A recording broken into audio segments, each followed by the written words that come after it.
And I've forgotten to put the microphone on again. Good evening and a warm welcome to the Rushcliffe Borough Council's council meeting. I'd like to remind everyone that the meeting is being live streamed on YouTube. A recording of the meeting will be available afterwards on the council's YouTube channel. In addition, other people may film, record, post on social media or blog from this meeting. The use of any such images or sound recordings is not under the council's control. Any councillor who wishes to speak should raise their hand and your request will be noted. You will be asked to speak in turn by me, and then you may turn on your microphone. Once you have finished speaking, would you please turn off your microphone? In respect of voting, when asked by me, councillors should raise their hand to indicate how they wish to vote. If a recorded call is requested by 4 councillors, councillors' names may be called out alphabetically by the monitoring officer. Please confirm your vote by saying for, against, abstain. A councillor may raise a point of order or make a personal explanation at any time by raising their hand, and I will hear them immediately. By ruling on the matter will be final. During any debate, if I stand up, any councillor speaking at the time must stop and sit down. Everyone in the room must be silent. I would also like to remind councillors to ensure that speeches must be directed to the matter under debate only.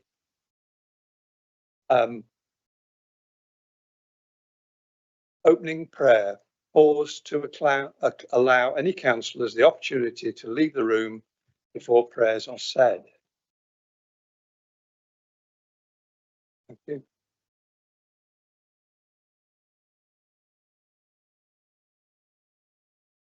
I would like to invite Father Tom Merrick to open the meeting with a prayer. Thank you, Tom.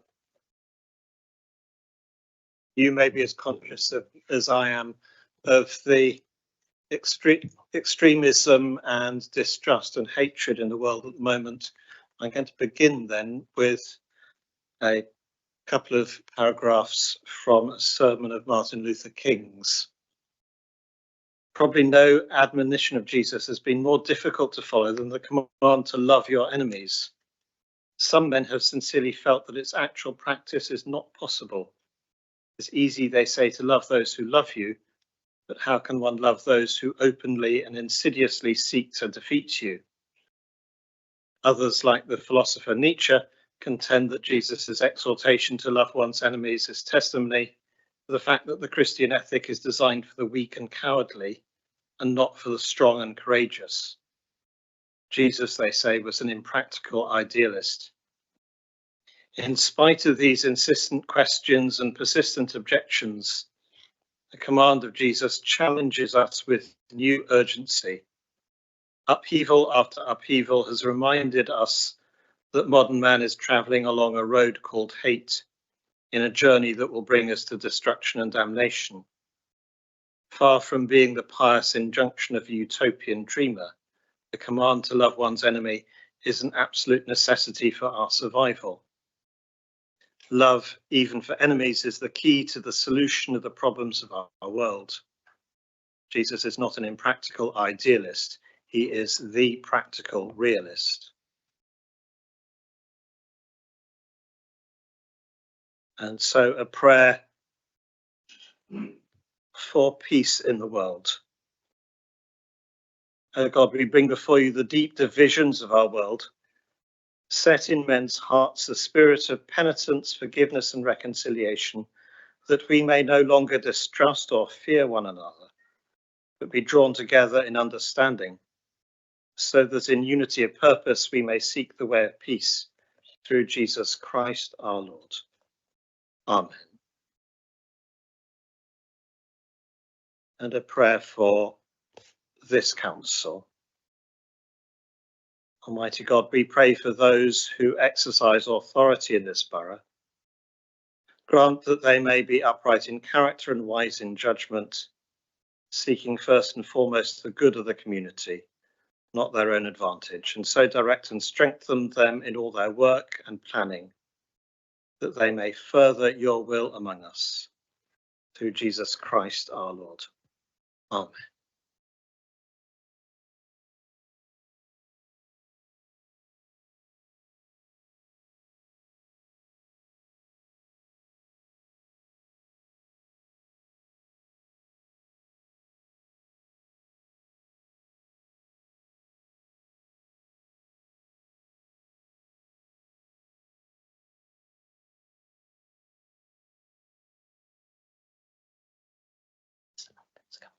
Yep.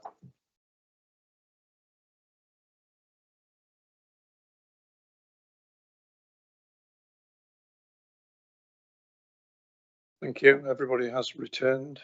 Item 1 is, are there any apologies? Thank you, Mr. Mayor. We've had apologies from Councillor Verdi. Thank you very much. Item 2 is declarations of interest. Are there any disclosures of interest? Thank you, Mr. Mayor. I've considered my obligations under the Council's Code of Conduct with respect to item 10B on the agenda, which relates to houses and multiple occupation. I own or am involved with the ownership of investment property, including some HMOs. This includes some properties in Rushcliffe, as disclosed in my register of interests. None of the properties in Rushcliffe are or conceivably will be HMOs. I'm also a partner in a business involved in the letting and management of property, including some HMOs. Some of these properties are in Rushcliffe, but the significant majority are not. We currently do not manage any HMOs in Rushcliffe. Accordingly, I've concluded that I do not have a disclosable pecuniary interest in the item, and the motion, when considered in the context of its specific detail, does not directly relate to my financial interests. I'm sure that my involvement in property ownership and management, whilst providing a degree of professional experience and understanding, does not affect my capacity to objectively assess the motion, retain an open mind, or compromise my impartiality on the matter. So I'll therefore participate in the debate and vote on the matter. Is there anybody else with an interest to disclose? No, thank you.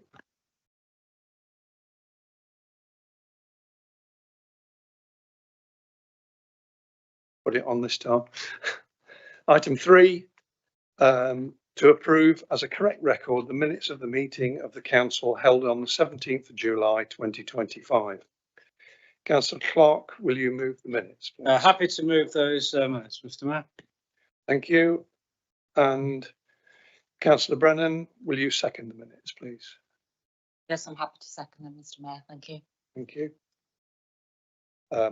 All those in favour?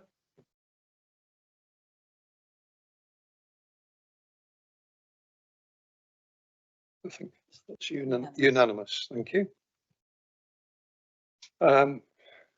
You've now got the Mayor's announcements, and I've got 1 or 2 for you. 25th of July was the day before I went away on holiday, but I kindly went to Nottinghamshire Wildlife Trust's 40th anniversary, taking ownership of the Bunny Old Wood. On the 30th of July, West Bridgeford and Rushcliffe Horticultural at St Paul's Church Hall on Boundary Road, which I attended with my wife and my 2 grandchildren managed to sneak into the car and go with us, and they thoroughly enjoyed themselves as well. 24th of August, Lorraine and I went to the Ukrainian Independence Day concert at the Ukrainian Culture Centre on Mansfield Road in Carrington. Joint flag raising at County Hall from 12 till 12:30, along with Reform. Then my wife and I went away for the weekend. My wife was running in the Great North Run on September the 7th, which she completed the run, and she has raised up to now 92% of her funds that she was aiming for my charity, Richard Whitehead's Foundation. She is also going to run at Home Pierpont before the month is out to run with Richard at Home Pierpont, and then the following day she is doing the Robin Hood half marathon. I'd like to say at this point that thank you to one or two of you as councillors have sent Lorraine some funding, which she has asked me to pass on to those who have done that. We then, on the 13th of September, which is not long ago, we went to Cockgrave Women's Institute to celebrate some of their events. It was at the All Saints Church in Cockgrave. Lorraine and myself left the WI at 1:30 to go to open the Normanton-on-Soar Church Fete, which was at the church, and we enjoyed the afternoon. Just to say a little story that I've come back with is that we had some rain that fell. I went in with Lorraine into the church for a cup of coffee, and a lady came to see me, and she asked if her son could wear this. And his mother said that he just wants to ask you something. And I said, yes, that's fine. And he can put this on. And he asked me if I was the king. What did you say? I said, yes, I am. Actually, he didn't say any more than that. And he disappeared again. And he came back 10 minutes later with his mother. And he tried again and succeeded. I put that on him. And then his other brother came in as well. So it was a very nice thing to do with him. He was really thrilled with it. And then on the 14th, we attended Hickling Scarecrow Festival. We arrived at 11 AM and looked at all the scarecrows and picked a winner. The 9th of September, I attended a ribbon cutting to reopen the Keyworth Leisure Centre, and Councillor Rob Inglis, Councillor Tony Wells and Councillor Jonathan Wheeler, along with officers and Lex members, attended. On the 17th, I attended Normanton-on-Soar shop, which I was curious to attend, and it was behind the village hall on the main street in Normanton-on-Soar. I spent 2 hours there and then purchased a bottle of wine off them. I'd like to thank, oh no, I've said that. Okay, thank you very much. So we will now move on. I don't believe that you have any, the leaders' announcements. Sorry, mayor's announcements. I'll not cross that. Yeah, so leaders' announcements. Thank you, Nick. Thank you, Mr. Mayor. Just a few quick ones. There was a fairer funding review that took place last month, and we sent our responses in on the 12th of August, but on the 11th of August I also wrote to our two MPs to ask them to use their good offices within Westminster to lobby the government on our behalf in order to ensure that we get the best possible fair funding for the Borough of Rushcliffe. Pleased to report that Keyworth Leisure Centre was reopened following refurbishments there, that is good news.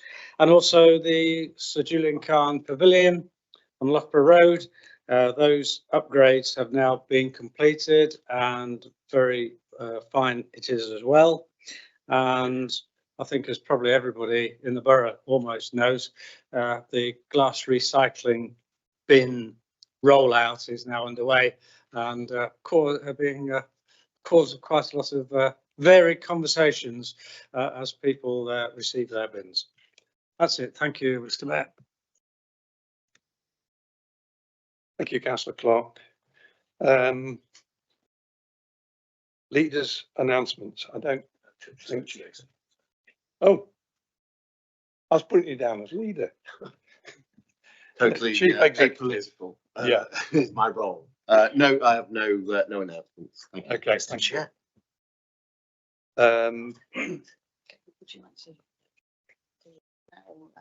I'll do it in a bit. I'll do it in a bit, yeah. Item 7 is citizens' questions. As far as I am concerned, I don't think there's any questions from any citizens. Is that correct? Yes, that's correct, Mr. Mayor. Thank you. Item 8 is Rushcliffe Sport and Tourism Charter. Councillor Clark, will you move the report, please? Thank you very much indeed, Mr. Mayor, and I sincerely hope that this will receive unanimous support across the chamber because essentially it is good news, or at least we're aiming for good news for the borough anyway. This is about trying to promote visitors who come to sporting events in Rushcliffe and to try and encourage them, rather than just coming to a sporting event, whatever it may be, a match or any other event, rather than just come to that event and then disappear, that they stay in Rushcliffe and visit some other attractions. Admittedly, we don't have sort of large theme parks, Mr. Mayor, or anything like that, but actually Rushcliffe does contain a lot of very fascinating and interesting hidden gems and interesting premises of different varieties. I'm not going to name one, because if I name one, then people say, well, why didn't you name X, Y, and Z, etc.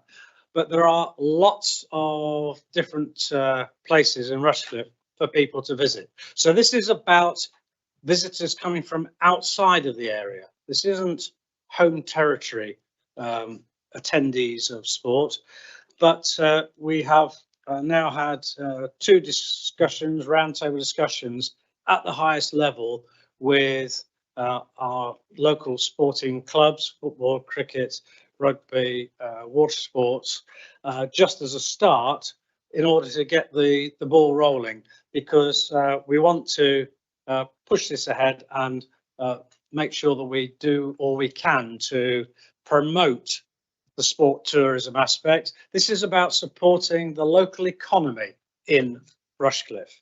And so as a borough council, we have a role in promoting economic growth and supporting the local economy. And that's what this is all about. So attached to this report, you'll see there is a draft sport charter, which I'm asking you all to approve and adopt. You will notice that forests are not actually shown on the logos at the moment. That's because they have got 1 or 2 tweaks that they would like to discuss further, but they are fully supportive of the theory and the principle. Indeed, they are contributing to and doing some of the PR assembly or creation of PR material already. So I'm fully confident that they will appear on the document in the fullness of time in the next few months. But I wanted to ensure that we get this started. So this is very much about suggesting to visitors from outside, well, rather than just come, as an example, rather than just come to a cricket match and then disappear straight off home, why don't you maybe stop over a night or maybe even 2 and visit some of the local areas, attractions and premises as well. So it's quite a simple recommendation, Mr. Mayor, and I really hope that everybody can support this. Thank you. Thank you, Councillor Clark. Councillor Brennan, will you support the report, please? Yes, I'm happy to second it and reserve the right to speak. Thank you. Okay, thank you very much. Would any councillor like to speak? I do have down for the Labour Party group that Councillor Polenta has indicated that she would like to speak. So thank you. So when you talk about grassroots sports, we are not just talking about football pitches, cricket pavilions or swimming pools. We are talking about the heartbeat of our communities. We are talking about municipalism in action, where local government, schools, small businesses, major clubs and grassroots teams come together to create something greater than the sum of its parts. When we invest in sports, we invest in healthier lives, greater self-confidence and stronger social bonds. We say that every child, every family, every community deserves the chance to thrive.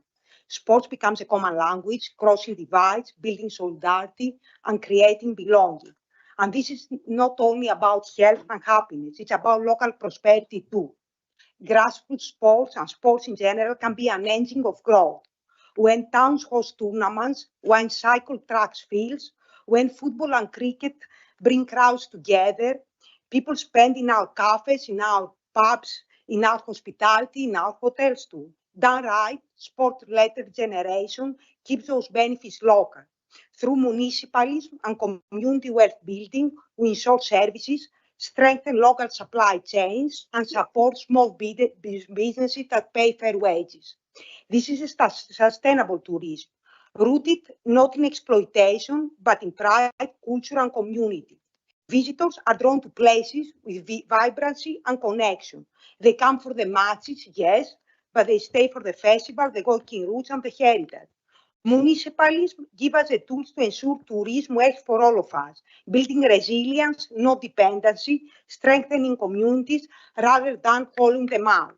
We also know this works best when we are together. Schools opening their pitches after hours, unions sponsoring youth leagues, small businesses banking tournaments, major clubs opening their doors to visitors and to grassroots projects. This is partnership in action, partnership that creates healthier, fairer, more confident communities.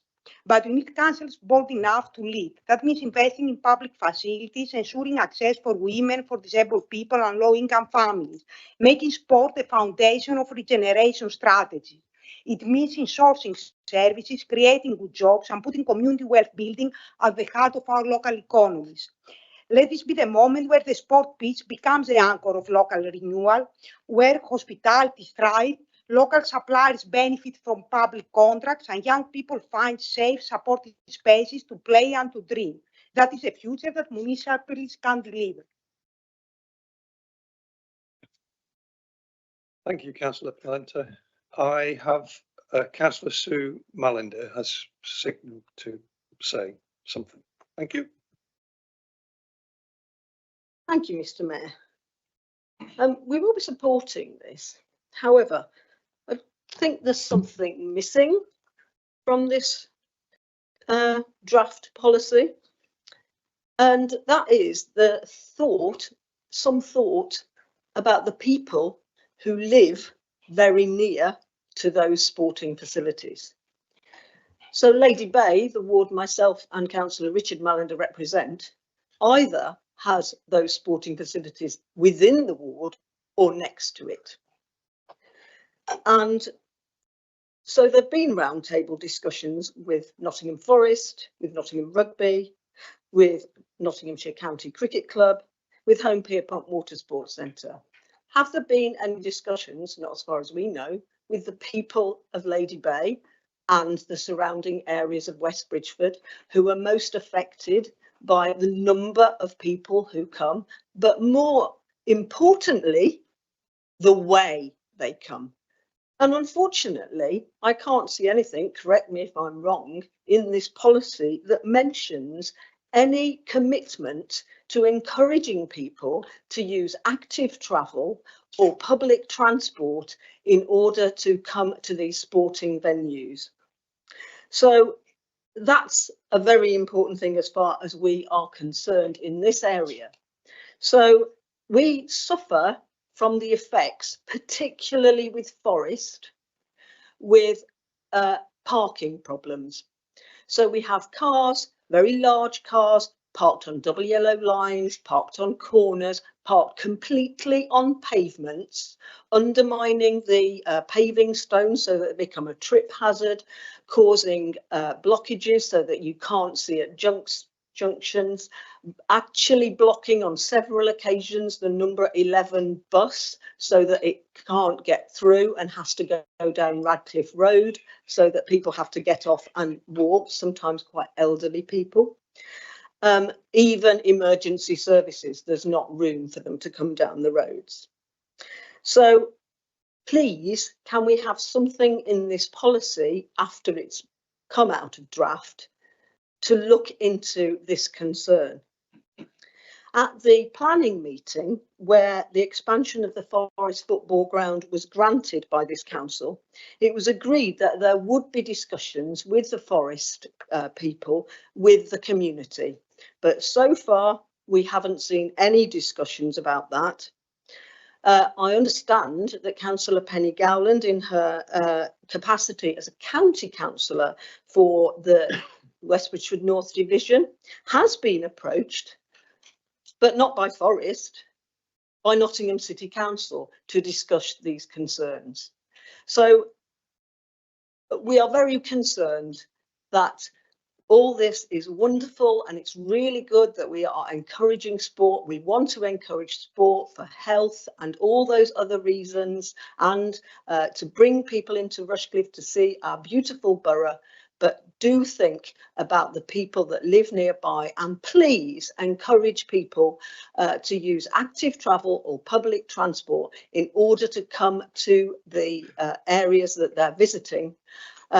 And to some extent, we have had some success with that, with the community, with Nottingham Rugby Club. They are very helpful. And so I commend them for the liaison that they're having with the people of Lady Bay. But I'm afraid I can't say the same for, well, certainly for Forest. Please take that into account. Thank you. Okay, thank you very much, Councillor Mallinder. I've Councillor Lisplant. Thank you. Thank you, Chair. And obviously, I've got pretty much the same concerns that how could I forget one? Sue has already mentioned after all these years. Yeah, I mean, I am interested in obviously the charter. I have to say my experience of charters in the past has really been very much that there's a lot of publicity and media, whatever, at the actual signing, but when it actually comes to, you know, the nitty-gritty of what's supposedly been done, that sort of gets lost. So I certainly hope that doesn't matter. But obviously the big, I mean, Trent Bridge Board has Forest Football Club and the Trent Bridge Cricket Ground, and they make a huge contribution to our local economy. Undoubtedly, nobody can argue with that. And probably many of our small businesses would be unviable without them. Forest promotion and entry into the Europa League or whatever it is, and the extension of the ground again will bring more and more fans into central West Bridgford, and that is the issue.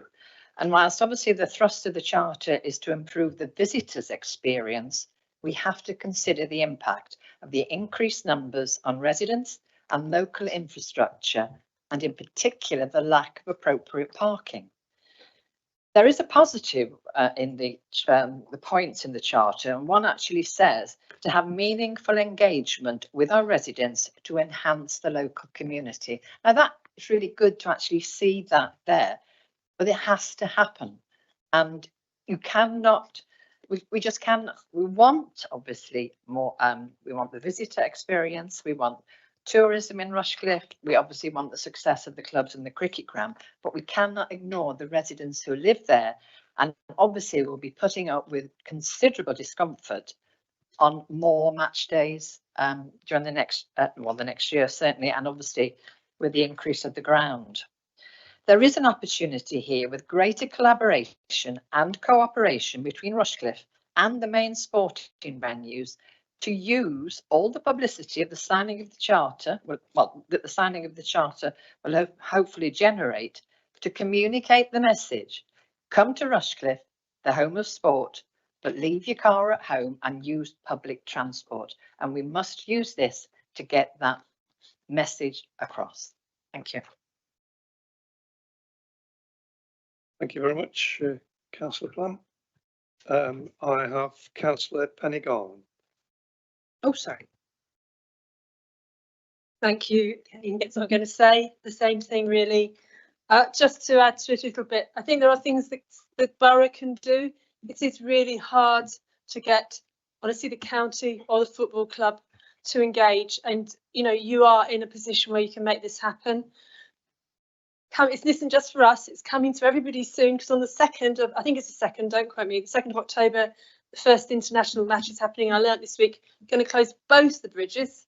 So there will, the whole of the south of the city will be cut off, or the south of the, well, the whole of Rushcliffe will be cut off from the other side of the Trent, unless you come via Gunthorpe Bridge for several hours effectively. There will be no buses going into the city and out of the city. They'll be stopped at West Bridgeford and in the city centre.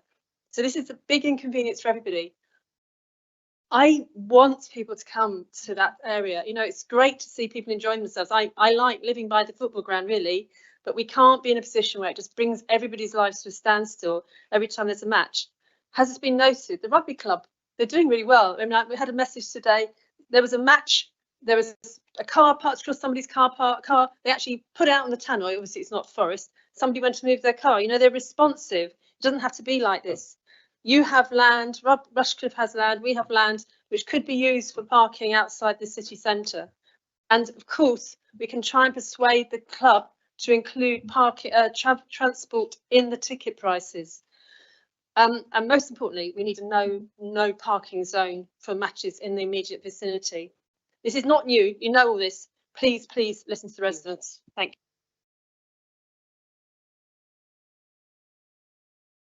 Thank you very much. Councillor Chris Grocock. Thank you. Seems to be all our group, although I am going to go on a slightly different tack from my colleagues. Thanks to the administration for bringing this forward. I think it's a really important move, and tourism is a really important economic growth area for our borough. I attended the Nottingham and Nottinghamshire Tourism Summit recently in my day job, and it was great to see Rushcliffe officer presence there as well, by the way. This is a really important strategy for the combined authority, for the mayor, so it's great that we're aligning with that. And visitor economy and tourism is not really seen as a priority sector in a lot of other regions, areas as well, so that's another positive for us. There is a bit of a broad brush interpretation in looking at visitor economy for the EMCA region of a whole, which simplifies it down into Nottingham, urban destination centred on the city of Nottingham and things like the sporting venues and things like that, Derbyshire, rural, and that's the Peak centred on the Peak District and the things that obviously Derbyshire has to offer. And of course, it wouldn't be remiss of me to not speak up for the rural areas of our borough and the rural areas that I represent as well. And I know Councillor Brennan and I have had some discussions about this and the importance that they can bring to this effort and to this strategy. And that means interpreting sport in its broadest possible context as well. The Vale of Belvoir, where I represent, and other councillors around here do as well, will know it's a fantastic locus for cycling. Many people, they like the flat landscape there and the big hills that they can go down. So we've got huge potential for sport there in that part of it as well. And I think we have to align sport with its broader role, as Councillor Polenta illustrated, you know, with culture, with health and well-being, with placemaking and inclusion, intergenerational interaction and community development. And those factors are really important. So I'd like to ask, and I'd like to see really how this charter and this strategy falls within the broader interpretation of economic growth that we're trying to deliver. Included in that, I think, is as well support for our tourism businesses. How are we leveraging support for them? That might not be support that this borough provides, but it might be programmes commissioned by the county or the combined authority. There are business enterprise schemes delivered by Marketing Nottingham and Nottinghamshire, who put on the Tourism Summit, the East Midlands Chamber. How are we leveraging those schemes to support our tourism businesses to help economic growth? And how are we promoting careers in tourism as well? These are important jobs that we need. If we want this sector to grow, there's going to be vacancies, so it's important that we have a role in that. And I'd really like to, and it is mentioned in the charter, and that's good to see, but I'd really like to see that alignment with our external partners who can really add value to this at the broader level, the county, the region, the LVEC, Marketing Nottingham and Nottinghamshire. And I know we do engage with them. And of course, I should also say those councils outside of EMCA that we share a border with, where we also share fantastic assets for tourism, heritage, culture and sport as well. So those are just a few points I'd like to make and questions I'd like to ask. Thanks. Thank you, Councillor Grocott. I have Councillor Julie Chaplin. Thank you. Thank you, Mr. Mayor. Yeah, I support the comments made by my colleagues, obviously as another resident of Lady Bay, but I've just got a couple of questions that I'd like to ask, please. I recognise this is just a draft, but we don't want it to be full of empty words. We want to have something that is meaningful. So there is a point that says that we're going to support small businesses and community groups in delivering visitor focused services. Small businesses, yeah, I can see how we could support those. Like, I'm struggling to think of any community groups that can offer visitor. So I was just wondering who you were thinking of, because all the community groups I know of work by making relationships with local people, and I'm struggling to think of any that would be able to have visitor focused things going on. So that's just a point of information, please. And the other one is it talks about investing in sport-led regeneration to improve public spaces and visitor facilities, but I'm not sure how that's consistent with 7.1, which says financial implications. There are no financial implications. So is that investment, does that mean that it's already in what we were going to spend anyway, or how does that work? They're just my questions. Thank you. Okay, thank you very much. I have Councillor Matthews. Thank you. Thank you, Mr. Mayor. I would just like to say that I'm really in support of this motion. I think it's long overdue. Whilst I do share my colleagues' concerns about traffic, that is a separate issue. That is something that is already in existence. What this policy seems for me to be about encouraging is about extending the stay of the visitors that already come to those venues. If we can encourage them to use public transport, that would be a great thing, because that is a constant issue for some of our residents, particularly those in the vicinities of those sporting locations. But this is a starting point. It's about encouraging those visitors that already come to stay for longer and to visit all the great things that there are in Rushcliffe and spend and retain that spend within the borough.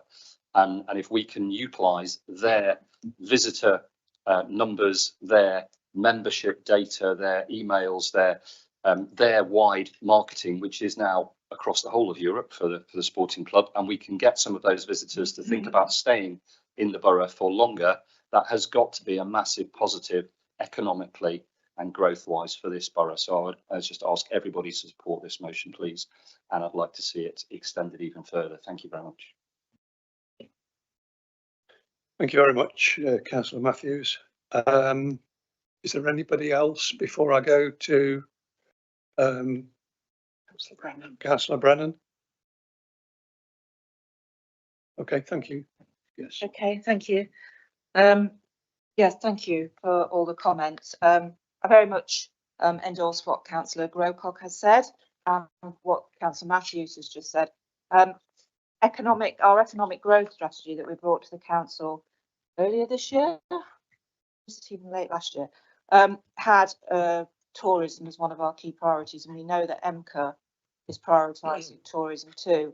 And I think the points that you made, Councillor Grocott, about the fact that EMCA, because possibly of the large strategic approach that it is required to take, looks specifically or more specifically at the conurbation of Nottingham and the rural areas of Derbyshire. And it is extremely important to us that we have a platform for promoting the offer within Rushcliffe and our rural areas. And you and I have had this conversation on a couple of occasions. So I think this will add greatly to that. And I think we know that economic growth, economic development and regeneration from sports, apart from all the economic outputs, hotel occupancy, visitor spend, food, drink and hospitality, employment, tax and supply chain impacts of that, local suppliers, and community outputs through volunteering and outreach programs are all extremely positive. But there's something bigger, I think, which I think Councillor Polenta was alluding to as well, which is about a sense of place and civic pride and having a sense of belonging to areas that have significant and high profile sporting areas. And I'm not diminishing the impacts that other councils have raised on local people in terms of parking and transport, but from the strategic level and from the level of economic impact in Rushcliffe, I think this represents a fantastic opportunity. And even if you're not really into sport, rather like myself, even when the major tournaments come here and there's significant crowds and people are having a fantastic time, you can just see that it creates a sense of identity and place. And I think we are very fortunate in Rushcliffe to have these successful sporting clubs here, and we should do everything we can to try and maximise that and bring more resource in and bring visitors and exploit the other areas of the borough. And I think finally, I just want to say I really welcome this report, but not only because of its content, but it also demonstrates that Rushcliffe Borough Council is continuing to develop new initiatives. We're continuing the momentum of working with partnerships and wanting to support our local economy, despite the fact of the atrophying effect of local government review. We are just getting on with the job. We're working with significant partners and we are looking to enhance investment in the borough, and I really welcome it for that reason. Thank you, Mr. Mayor. Thank you, Councillor Brennan. Councillor Clark, you have the right to reply to the debate. Yeah, thank you, Mr. Mayor. Thank you to everybody for your comments. And I'll start by saying Councillor Brennan mentioned the sense of pride that Councillor Polenta was talking about it in place. And really, that all culminates in, as it mentions in the report, Rushcliffe is the home of sport. Certainly in Nottinghamshire, and so that's something that we have as an asset, and we don't want to lose that asset, and we want to very much build on that success that all sorts of sports in Rushcliffe have. We started off with these main sports, but no sport is excluded. As we develop it, this is a start. You've got to start somewhere. You can't immediately do everything all at once. So we intend to be able to develop this and expand this into whatever sport we think is useful, where people come and visit from outside and will be able to come and tour the borough and look at other things. So there's been various comments about the people living near to the sporting venues. This isn't mainly about that. I'm not saying that they should be ignored at all, because we do talk about engaging with communities. But those issues are dealt with on planning matters and in transport matters, and we certainly, in the realms of this charter, we can't solve all those problems within this charter, because this is something where we are actually promoting visitor sport. We're not promoting other areas where we're going to be able to solve all the transport problems all in one go. The Councillor Plant talked about collaboration. Yes, we definitely want to collaborate, and I thank Councillor Grocott for his comments. Yes, we definitely want to be talking to EMCA, but we don't want to duplicate what EMCA are doing. We want it to be different, and that's why we want to make sure that we, with this charter and with this project, we are identifying Rushcliffe as the home of sport. We certainly don't want, we aren't in control of it anywhere in Derbyshire or the rest of Nottinghamshire. This is about Rushcliffe. So you mentioned leverage. Well, yeah, again, I mentioned earlier, this is the start. Leverage will be in the next stages, and we've got to gradually develop it. Councillor Chaplin talked about empty words, and I will be extremely disappointed, and I'll consider it a failure if these are empty words, because the whole purpose of this is it's fresh action, and action to actually engage with all the sporting venues. They're all commercial organisations. They are not going to just sit there having a nice cup of coffee and having empty words. They will want action as well. So this is definitely to take that action. The community groups, that is in there to ensure that we are encompassing everybody. Who knows what groups might come, but there are sporting community groups, and it could well be that there are visitors who come to see and visit those groups from outside the area. I've written down sport-led generation, and I can't remember what you asked me now. Investment. Oh yes, sorry, generate. Yes. Right, I remember, sorry. Yeah, this is about all the clubs contributing as well. So this isn't about the council having to spend X thousands or hundred thousands of pounds of money, or however much it might cost. This is about all the commercial clubs contributing. So in the main, we're going to be talking about commercial money. We are mainly the facilitator in order to bring all the sporting organisations together. And I emphasise this is about, and in fact, Councillor Matthews mentioned it, extending the stay of visitors. As I said in my opening comments, this is about encouraging people to stay for 1 or 2 nights rather than just seeing an event and then disappearing again. And indeed, as I said in my earlier comments, I purposely haven't mentioned any venues because we could spend all night saying, well, what about X and Y and Z? But not tonight, but in the future weeks to come.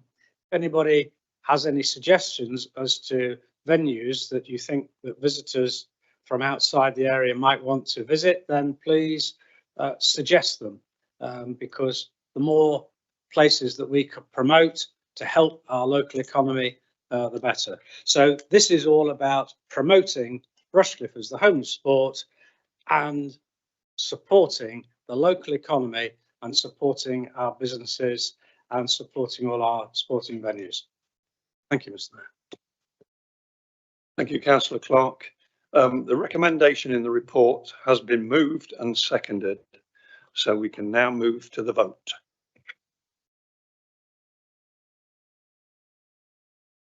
Those in favour, please show.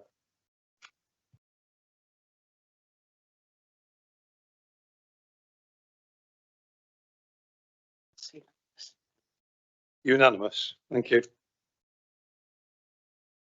Mr. Mayor, can I just thank everybody for that unanimous support? Yes, certainly. Just to say, is anyone against? No? It was unanimous. Okay, well, we've got there. Yes. Okay, so item 9 then. We'll go to that. Councillors' learning and development policy. Can Councillor Jonathan Wheeler, will you move the report, please? Yep, thank you, Mr. Mayor. So I'm pleased tonight to propose to this council the adoption of our learning and development policy for 2026 to 2029. As councillors, we make decisions which can have a huge impact on residents' lives. And it's important that when we make those decisions, we are confident we are informed enough to do so. That's why this council will invest considerable time and money into delivering training, not only to meet our legal obligations, but to give as much support as we can to all of our councillors. This policy sets out the approach this council will take to training and helping all of us develop our knowledge, which can only benefit our residents. It also sets out the important role our member development group plays in the process, and I'm grateful to the councillors who sit on this group on our behalf, give up their time to help all of us in this chamber, which included reviewing this policy. I received feedback from some councillors who would like more support with our e-learning modules, and so we'll be arranging some drop-in sessions with ICT and Democratic Services to offer that support and hopefully improve the completion rates of those modules. and encourage as many councillors as possible to take up the training that they can do, whether you've been a councillor for 2 years or 20, training is always useful. I'd like to finish by thanking our Democratic Service team for the support they give us by arranging and in many cases delivering the training. Thank you. Thank you, Councillor Wheeler. Councillor Matthews, will you second the report? Yes, Mr Mayor, I'll second the report and reserve the right. Thank you. Thank you.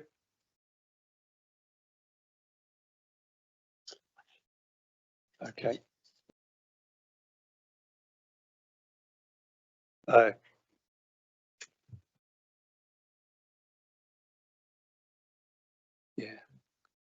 Would any councillor like to speak? I think Councillor Flint's indicated she's going to Okay. speak for the Leave group, and then goes Councillor. Thank you, Councillor Plant. Thank you, Mr Mayor. Yes, obviously the Labour group feels it's important that councillors receive appropriate training and support to carry out their duties as members of committees and also to support their residents in their individual wards. The report states that mandatory training for councillors who sit on certain committees should be completed within 12 months. And yet, well over 2 years since our election, we discover that only 65% have completed the mandatory face-to-face training and only 40% completed the e-learning mandatory training. And I am certainly guilty as regards the e-learning training. Not from want of trying, I would say, but obviously not perseverance. But I would say that it might be a complete surprise to some or even most of us as to what training we have completed or not until we received our individual councillor training record. And I think it would have been much more helpful to receive that record at the end of our first year as councillors and annually after that, rather than more than 2 years into our time. Had we had got it at the end of the first year, those percentages may well have been much higher. So to address the issue of improving mandatory training, the Standards Committee will now receive an annual update on the progress of councillor training, including individual participation rates. Those councillors who have not completed all mandatory training will receive a letter from the Chair of the Standards Committee, and if they do not update their training by the next Standards Committee meeting, then individuals will be named in the report. I became a member of the Member Development Group at the full council in May and obviously attended the July meeting where this issue was discussed. And I don't recall any mention of individuals being named in the report to the Standards Committee if they haven't completed the appropriate mandatory training. Councillor Matthews might actually say that I might have missed that, I don't know. I don't feel this is necessary or desirable, and in my experience, naming and shaming doesn't usually result in the desired response. There can be many individual and extenuating reasons why councillors cannot make training sessions on the dates offered, and these needs to be taken into account. Again, it would be helpful if greater clarity and emphasis is built into the new councillors induction programme as to the importance of attending mandatory training within 12 months, and that all councillors receiving their individual training record at the end of the 12 months are aware of what training they've done and what they need to do. An issue that many councillors, including myself, wasn't aware of is that there is a training budget of £6,500, and that councillors can submit ideas for possible training sessions using the training request form. I think this would be a pretty good idea for groups to take up, because it will broaden our training opportunities to address issues that, in fairness, are not addressed by what is in effect a very officer-led training programme. The Labour group will be supporting the recommendation, but feel it is unnecessary and counterproductive for individual councillors to be named in reports for not completing their mandatory training sessions. Thank you, Councillor Plant. I have Councillor Way next. Thank you. Thank you, Mayor. I support what Councillor Plant has just said, but also it would appear that over the past meetings of the Member Development Group, they've been irregular and sometimes far apart. If this policy is to be implemented, there needs to be a more structured approach to the meeting schedule. Looking back over the past 7 years, the time between meetings has varied between 3 months and 16 months. For this policy to be treated seriously with the proposed sanctions for non-compliance, more importance needs to be attached to the delivery, including the raising of the profile of member development group. With meetings far apart and irregular, the makeup of the group has changed and there's no consistency or continuity. Only 2 councillors have attended the majority of these meetings. At the October 22 meeting, Services Manager Corporate Services explained that their report formed part of a twice-yearly update to the group. It's obvious that the twice-yearly update has slipped over the past 3 years. If the group is to examine the learning record of councillors who may be failing to meet their obligations, it's important that there are regular opportunities for this to take place. 15 months is an unreasonable gap. The policy stipulates that feedback is used to improve training, but when is this examined? I've looked through previous minutes and found no mention of discussion on feedback. I'm happy to be corrected if I've missed something on this. But paragraph 11 of the policy stipulates that the feedback from the programme of councillor development activities and how councillors are developing as a result will be assessed. Also, paragraph 8 includes the member development group will note the training evaluation reports presented by the Democratic Services team and take action if required. At what stage do members of the group have the opportunity to respond to any feedback, celebrate what went well, and provide input and suggestions about how improvements can be made? Under the section Implementation, Accessing Training, the requirement is to offer sessions at different times of the day. I would suggest that all mandatory training is available on at least 2 occasions, and more if possible. Councillors have work and family commitments and other council duties to manage, and there are times when attendance becomes impossible. Where possible, recordings and remote access should be available. It's hoped that this policy will be a framework on which delivery of training and the work of the member development group can become more useful and more robust. However, we have serious concerns about the responsibility being given to the chair of the Standards Committee to name and shame individuals and feel that safeguards need to be in place. Following discussion with officers, and I thank them for this, I'm assured that it's unlikely that the naming and shaming can occur without many checks. But to ensure that it doesn't, I propose the following amendment.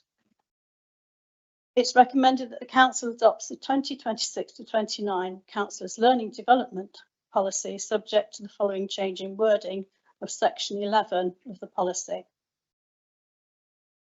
If necessary, the Chair of Standards Committee will write to individuals with mandatory training remaining undone for more than 12 months after becoming a councillor. Should this situation persist, then the Chair of Standards Committee, in conjunction with the monitoring officer, reserves the right to identify individual councillors not meeting the required standard. I feel this puts an extra layer of protection in, so a unilateral decision cannot be made. Thank you.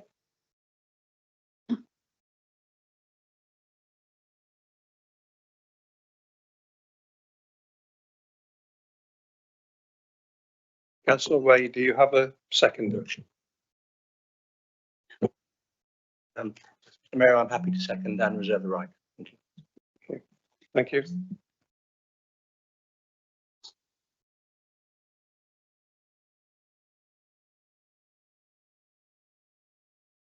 I now have Councillor Richard Mallender. We're going to kind of, we kind of debate the. Oh, right. So, yeah. Yeah, well, I'll get it right one day. No, Yeah.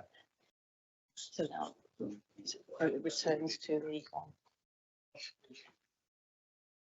Yeah, so we'll go back to. Does Councillor? So we'll go back to Wheeler, Councillor Wheeler to respond to the Okay. amendment. Councillor Wheeler, if you would respond, please. Yeah, thank you, Mr. Mayor. So first of all, happy to accept the additional wording there, because I mean, just to give everyone that reassurance, of course, if it does get to that final stage, if there's no other choice than to potentially speak with the Standards Committee, then of course we would be speaking to the monitoring officer, because there might be reasons why a councillor hasn't. It might be medical reason, for example, something that's been disclosed publicly. Obviously, I'll be coming back to sum up at the end when everyone's made their points, but I just want to reassure before we get more into the debate This is an absolute final, let's say that no one is engaging with officers on the ERs, the group leaders, and it gets to a point where there's no other option but to potentially go to standards if there's a mandatory training which the council must undertake. So, I mean, I really hope that we never get to that stage. I mean, everyone's grown up here, we don't treat people like school children, but there is a duty the council has on some mandatory training to make sure it's done. So for our own governance, we have to have a process in place to say we've done all we can to encourage people to undertake the mandatory training. But like I say, I'd be extremely disappointed if we ever got to that stage, and from knowing everyone in the room there, I'm sure that we would never get to that one. So just want to reassure that that would be the extreme exception, not the rule. Would have been made discussions before we ever got close to that point with councillors, with group, with leaders, and with officers. Thank you.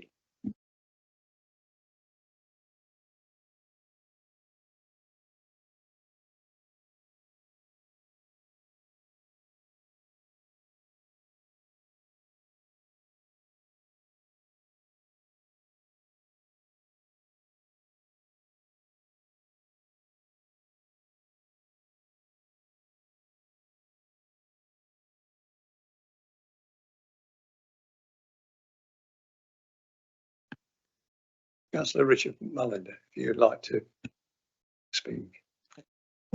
I'm sorry, has the amendment been accepted? Yes. Yeah, been accepted. Fantastic, Yeah. thank you very much. Thank you, Mr. Mayor. In that case, I would be quite happy to be, happy with the amendment that's been proposed. I think it's a very useful thing.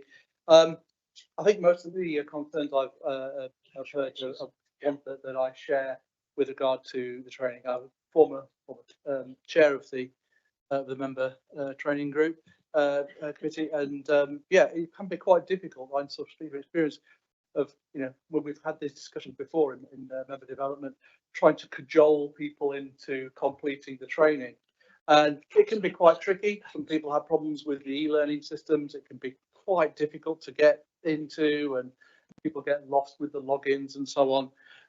And there are concerns as well where you have the training sessions. I think it's absolutely right. We need, 2 for each one of those that are the things that are on offer, because you're quite right. Sometimes it's not possible to get to the daytime ones. Sometimes it's just to have the evening ones as well. Seeing a few nodding heads here as well. It's not always easy to get along to them. I don't like this idea of sort of going to the standards thing. I get the point that it's kind of like a last ditch thing, but just looking on the website. So here we have Councillor John Cotty, and we have all the information about Councillor Cotty here, and it includes more information about this councillor: attendance record, declarations at meetings, register of interests, gifts and hospitalities, add training. Just add a bit that says training sessions undertaken, something like that. Okay, probably the IT people will be looking daggers at me at this point, but that would be another solution to do it. You just put on the website so that everybody can see all the councillors have, this councillor has completed this training session, this training session, this training session.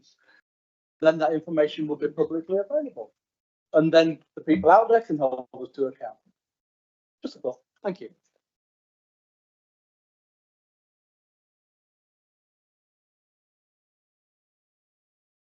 Councillor Mullender.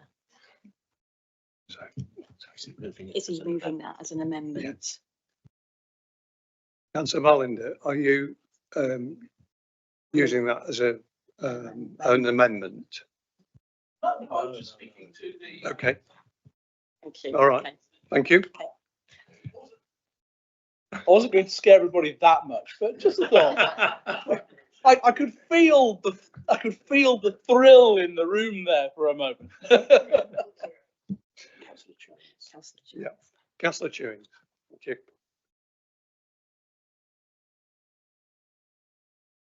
Thank you, Mr. Mayor, and thank you, Councillor Way, for bringing forward the amendment, and thank you for the opposition, part of the other side, for accepting that. I think it offers those balancing checks to make sure that it will not be abused in the future. So some comments really. First of all, obviously, training is of utmost paramount importance. It's important that we have the correct training so we can serve our residents, our constituents, and do our role to the fullest.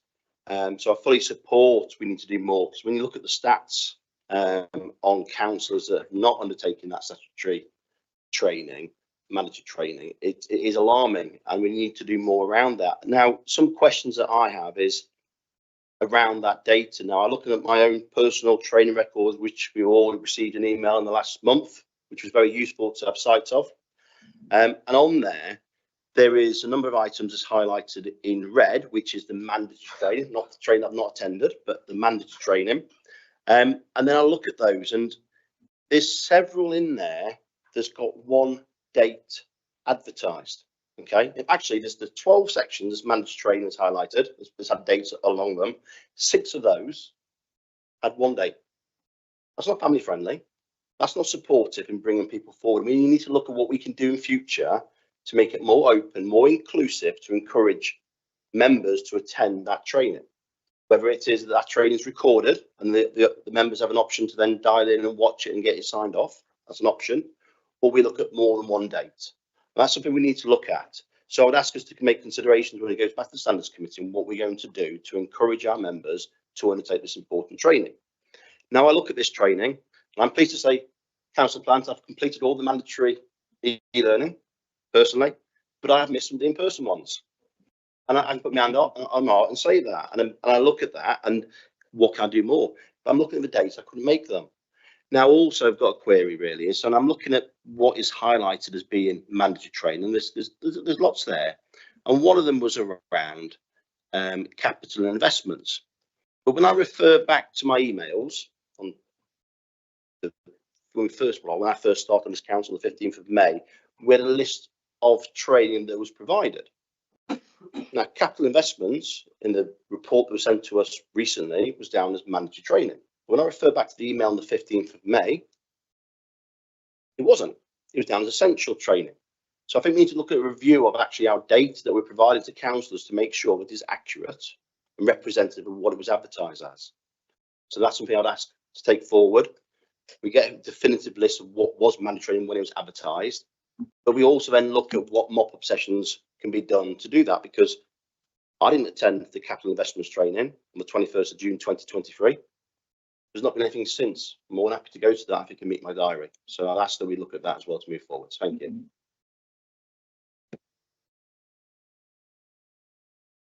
So Birch.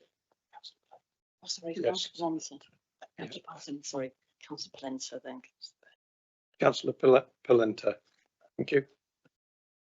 So yeah, I would like to echo Councillor Plans and Councillor Way against punitive measurements. I think stimulus response patterns, behaviorism are counterproductive. I think training should be deliberative and they are not conducive to use punishment or shame.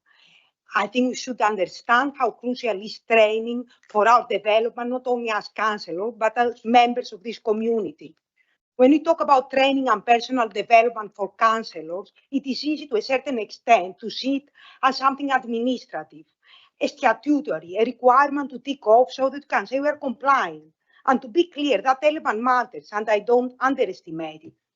The so-called statutory training, which may appear mundane in a lot of ways, ensures we understand our local duties, safeguarding responsibilities, governance structures, and even the nomenclature and familiar language and terminology that come with the role. But I think if we do stop there, we miss something very vital. At its best, training should not be a chore, should be a living collective endeavor. It is how we grow, not only as individuals, but as a community of representatives accountable to the people we serve. That means weaving together the insights of local charities, of campaign groups, of trade unions, and crucially the voice of children and young people. I think the Young Council, for example, have a lot to teach us about the wealth they are inherited and the kind of world they want to prefigure, they want to be. Personal development cannot be detached from the life and struggles of those we represent. Diversity and accessibility should not be add-ons, they should be the ground we stand on. Our training must reflect the richness of people's experience, different perceptual system, perspective, disposition, and knowledge. A council is only strong if it listens to those who see the world differently, who face barriers, and who push us to think again. That means making LGBT inclusive training non-negotiable.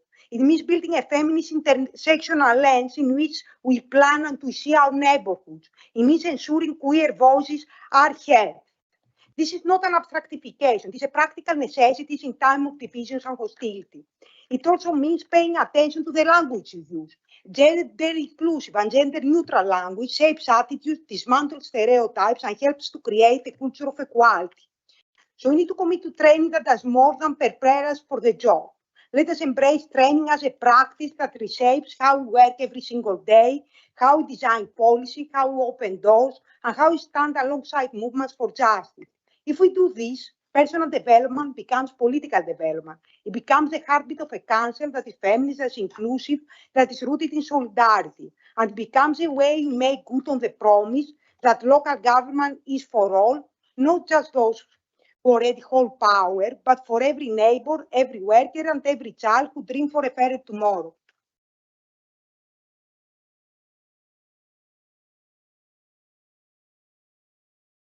Thank you, Councillor Palonte. I've got Councillor Birch. Thank you. Thank you, Mr. Mayor, and thank you, Councillor Wade, for the amendment, and Councillor Wheeler for his comments.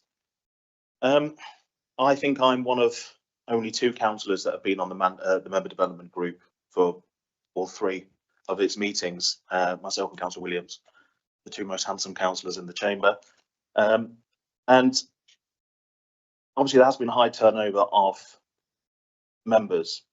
But in every one of those meetings, I've made the point that I don't think it's particularly great that we don't offer remote training for those that can't attend. I'm on the record as saying that.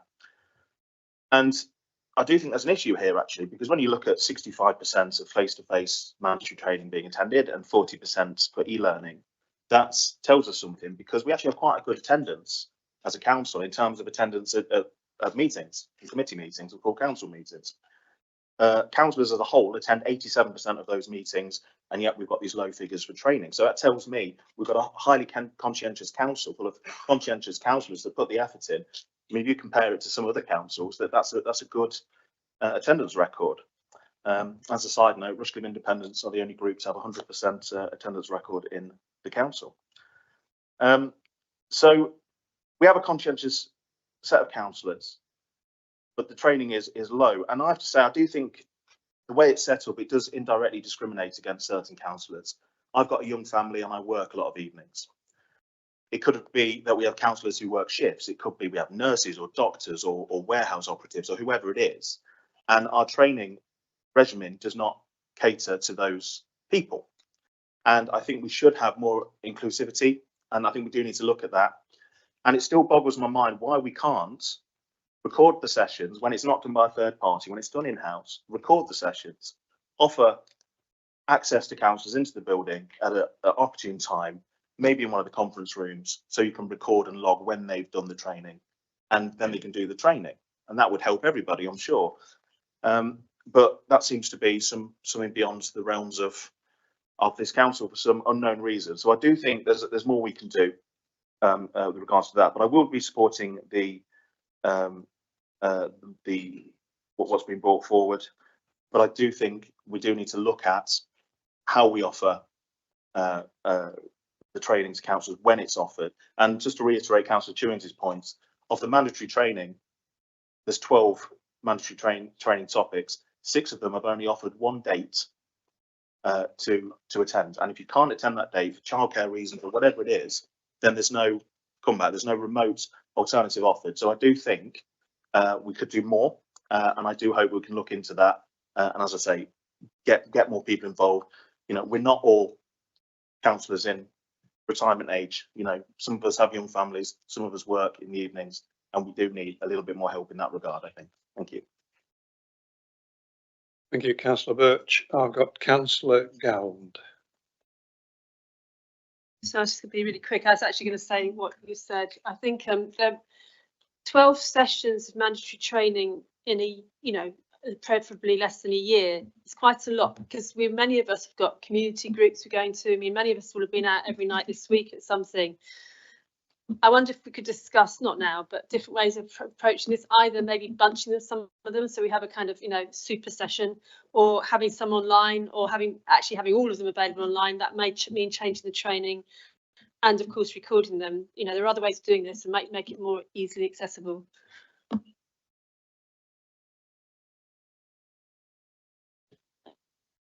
Anybody else wishes to speak?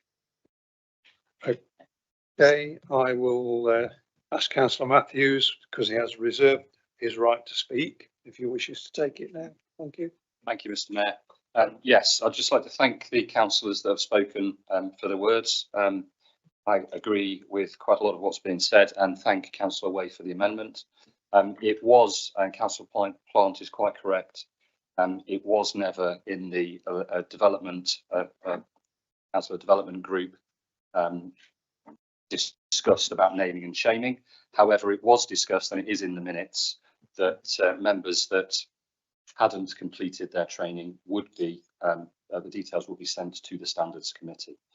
I think that's only fair. There are a number of training sessions that are mandatory, but of course a lot of those aren't necessarily mandatory for everybody. They're mandatory for those that are in certain committees, so not all of those 12 are mandatory for everybody, so it's not quite as big a burden. And I think it is only fair, and one of the safeguards that we discussed was about trying to extend, as Councillor Birch has said, the ability to have more online sessions and actually more in-person sessions. And I think some of that was limited because of the budget that is available and the officer time and the effort that it takes in trying to get the right people that still need the training in the room at the same time. And I, like Councillor Birch, have a day job and actually work away from home a number of days a week, and so can't often get to some of the evening sessions because I'm elsewhere in the country. But I know all the councillors are busy people. However, one of the safeguards we discussed was that the officers would actually send everybody out their training record, which I think is really useful. And I didn't quite realise the amount of sessions I'd been to and the ones that I'd actually missed for whatever reason. I think that was a really helpful suggestion, and I hope that all the councillors have actually had that email out now and know which sessions they are still need to get done, as do the officers who hopefully can utilise that data to actually target the councillors that still need the top-ups. We also put the safeguard in there that individual councillors, if they still haven't completed the mandatory training that they are required to do for whatever committee they are on, haven't done so within the next 6 months, that they would get a reminder before it ever went to the Standards Committee. So there are several checks and balances in there just to reassure members. It was never about naming and shaming. It was about trying to encourage and identify to councillors where the gaps are so that they could actually complete that. However, I'd like to just point out there are some real positives from us as a council. There was 100% completion of the GDPR training. And I think we were the only council in the country that have done that. And that's a really important one legally as well that we need to do. And actually, one of the questions that was asked at the last committee was about how we compare with other councils. And we do actually compare much better with the majority of other councillors for our training. So this isn't all doom and gloom. It is a positive. And I think it's only fair where we have those checks and balances to encourage councillors to complete the training that they're required to do, that if they can't, for whatever reason, that they should explain their rationale to the officers and the Standards Committee so that we can either help them get the right training at the right time that they need, whether that's through e-learning or face-to-face sessions.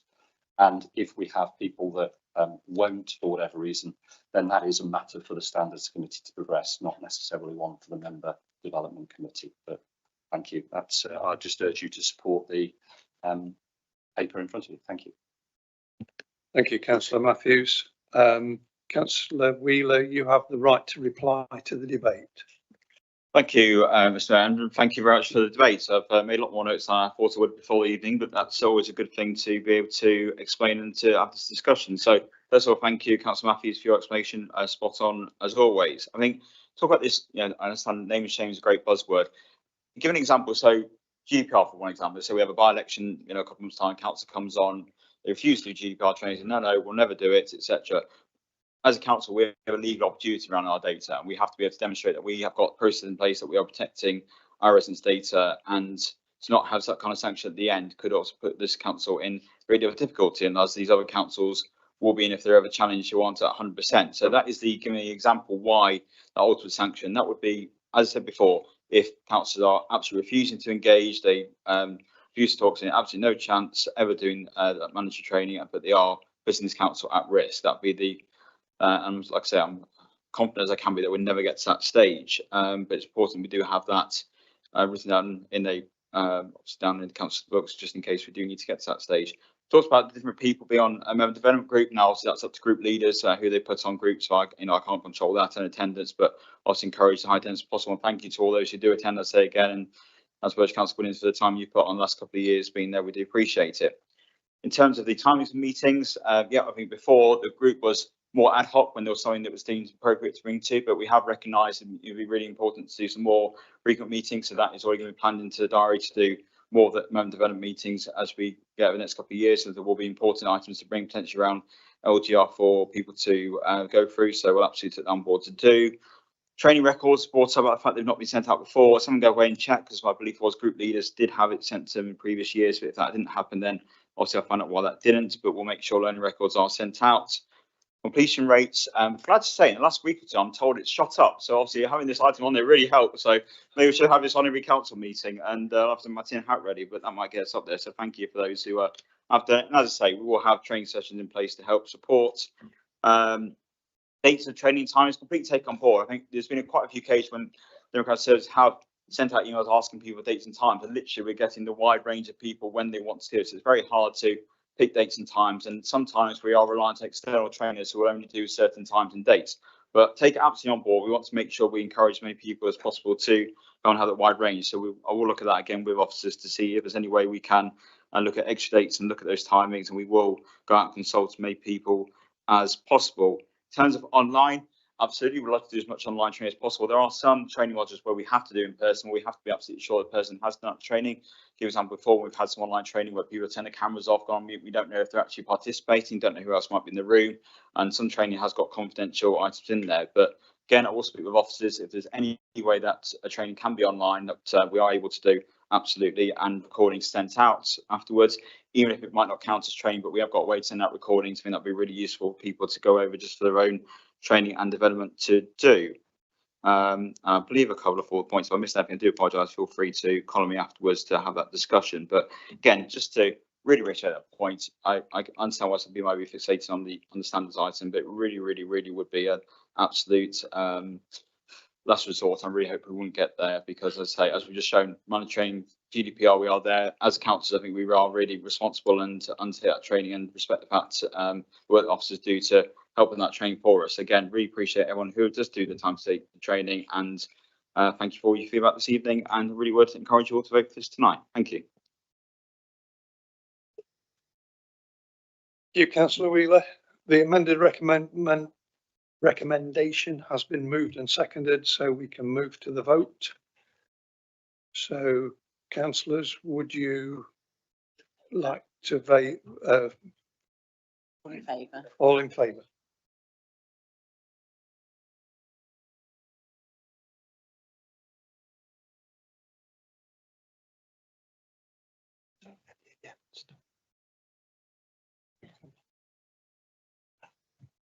So Mason, I think that's unanimous. So Councillor Sims, are you're abstaining? Okay. So any against? Yeah. Yeah. Any against? No. Any abstentions? Any abstentions? Thank you.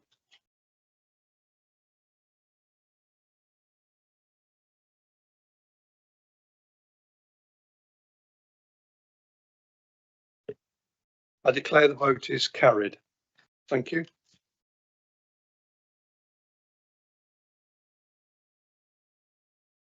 Item 10, notice of motion. Councillor Upton, please, would you move the motion? Thank you. Yes, thank you, Mr. Mayor. I've brought this motion to full council this evening because this Conservative administration is passionate about managing housing development in our borough ourselves, and at the same time safeguarding our green belt and greenfield land wherever we can. Frankly, we are very capable in planning our housing development, and we have proved this by building more homes in Rushcliffe in the last 10 years than anywhere else in Nottinghamshire, with a significant proportion of these meeting the affordable homes criterion. We absolutely understand that there is a national housing shortage, but we would say we've already stepped up to the plate, met our housing obligations, and planned for our future housing in our draft local development plan up to 2041. And enough is enough.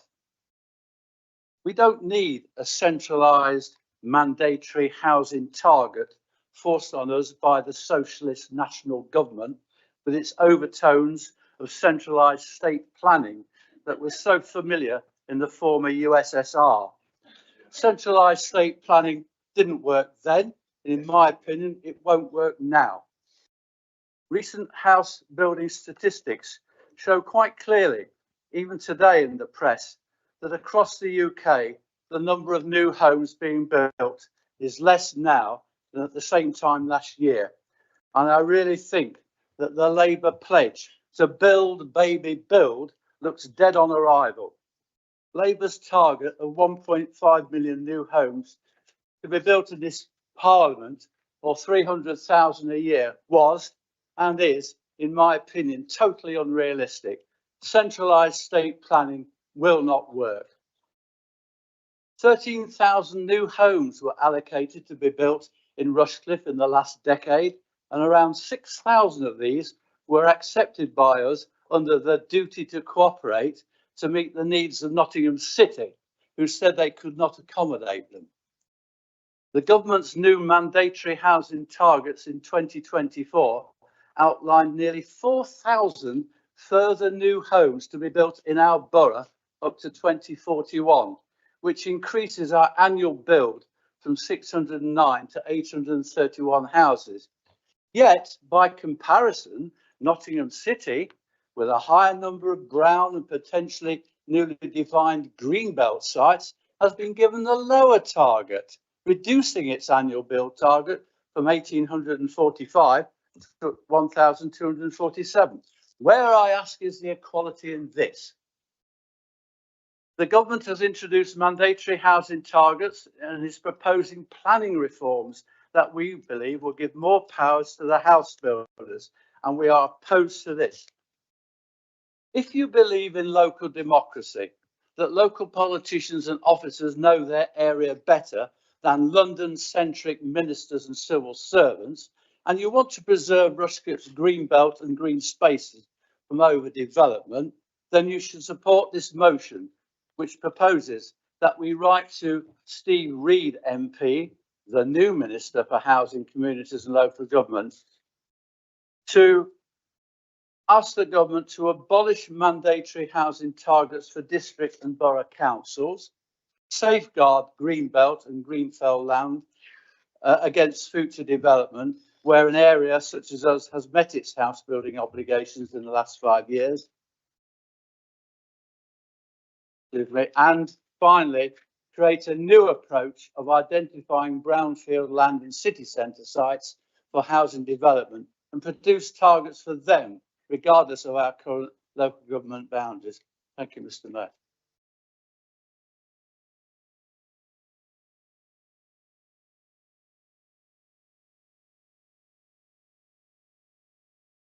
Councillor Mason, you've been asked to second the motion, please.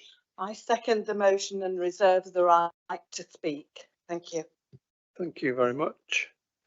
So we're now going to go to any discussion, and Councillor Calvert has asked to speak first. Thank you. Thank you, Chair. It'll probably be no surprise that the Labour group will vote against this motion. Let me explain why.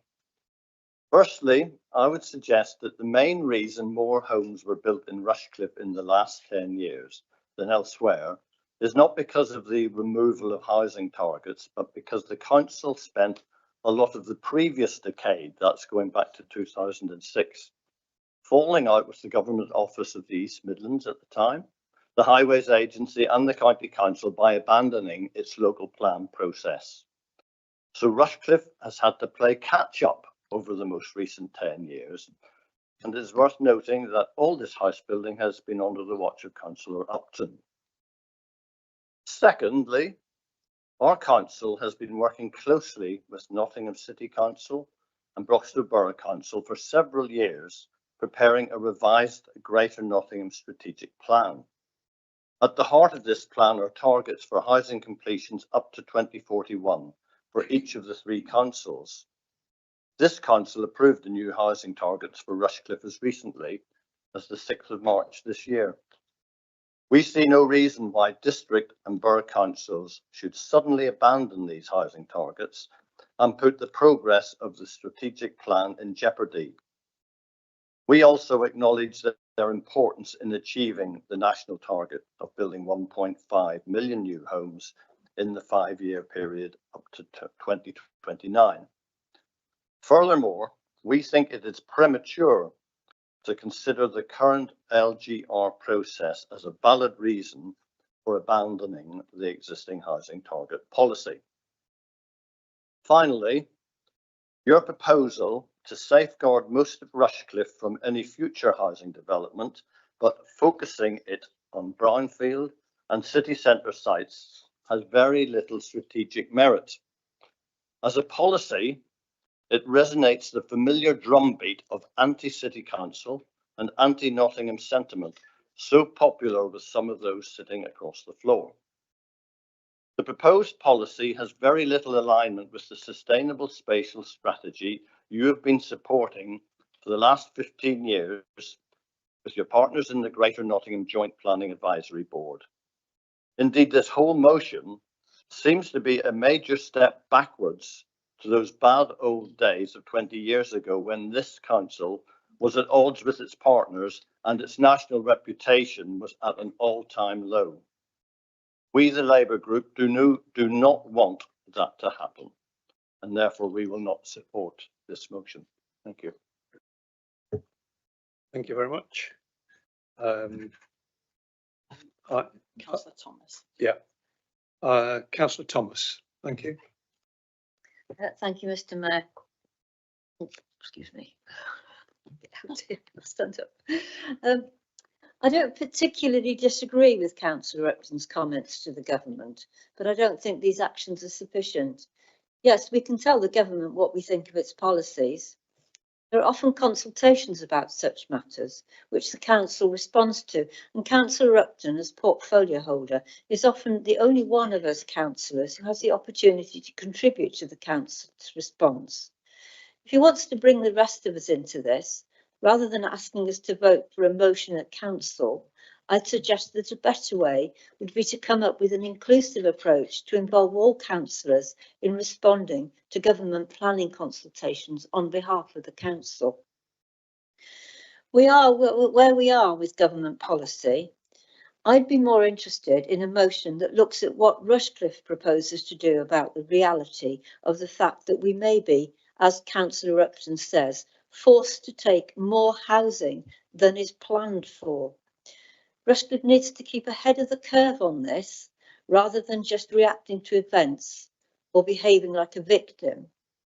So what can Rushcliffe do about it ourselves, rather than just lobby the government while we lie down and wait to be run over by the bulldozers? How can we accelerate the build out of the existing strategic sites? Do we need to identify further sites to add to the supply? Can we look more carefully at the current mix of tenure and house types and specialist provision, identify the gaps and build houses to fill that gap? Should Rushcliffe dig into our deep pockets to provide council housing, for instance? Can we make sure our own brownfield sites are being used?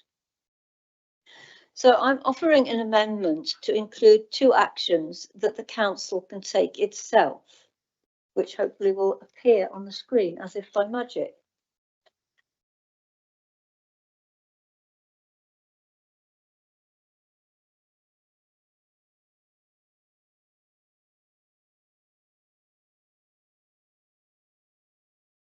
Apparently, on technical reasons, we're going to suspend the meeting for 10 minutes.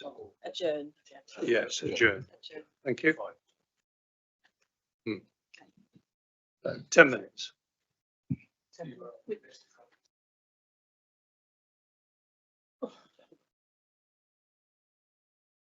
Yeah. I'll keep you seated for you.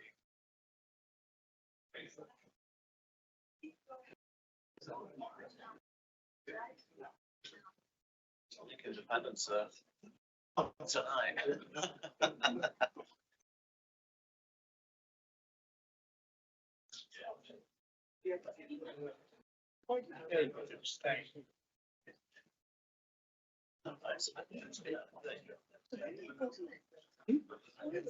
Yeah.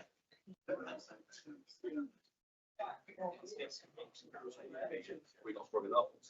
Yeah, well, yeah. Oh, yes. Perhaps you don't know. Being wood.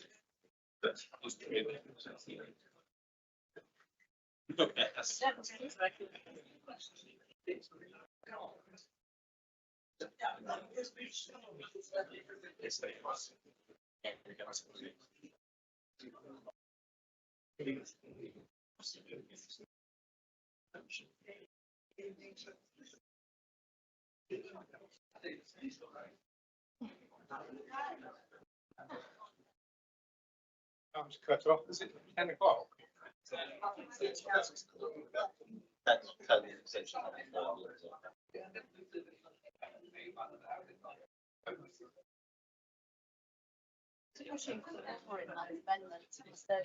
I don't really want to do that for breakfast, so I'm Yeah. I mean, I'd like to see something talking about affordable housing. That's what we need. It doesn't really fit into this. Well, I think, well, post this amendment.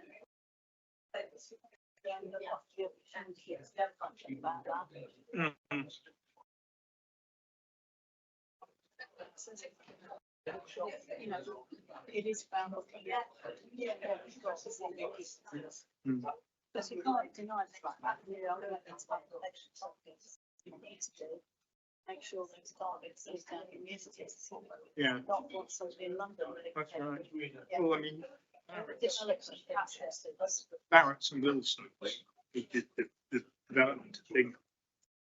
We're told we want more low-cost housing, smaller, you know, that people can afford. And their answer was, if you make us do that, we'll withdraw from the whole thing because we won't make as much money.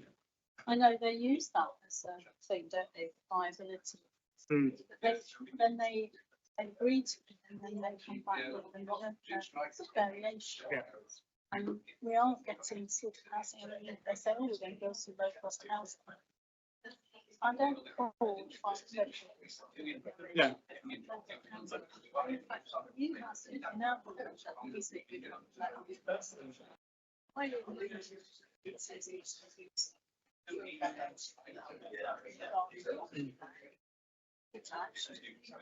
And on those markets, what's next? A small new states. Yes. Yeah, I know. Straight in a row.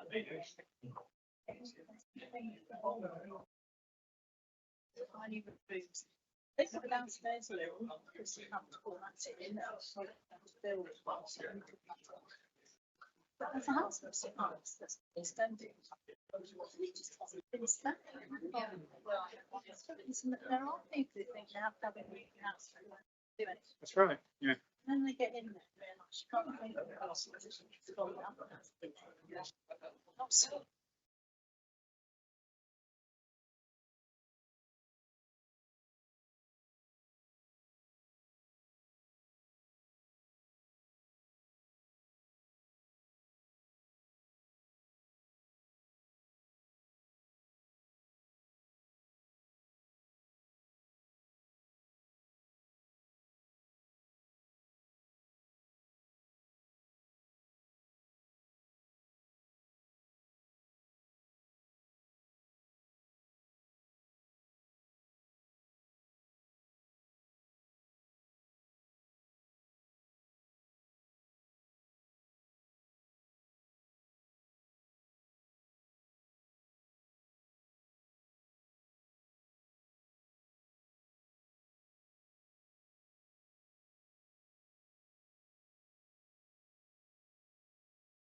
Thank you, everybody. If you take your seats, please, the 10 minutes is up. Thank you.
Okay, everyone. So we're back in action again. Thank you.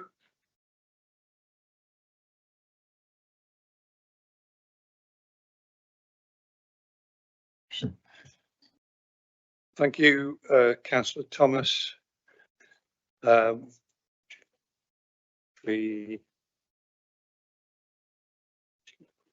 Amended wording yeah. in red. Oh, I couldn't see. Okay. So it's the amended motion then, please. Proposed. Oh, proposed. Yes. She would like to propose now. Yeah. Yeah, so she has proposed it and then we need a seconder, so. Yes. Comments? It's all right. Yeah. Stop, correct me.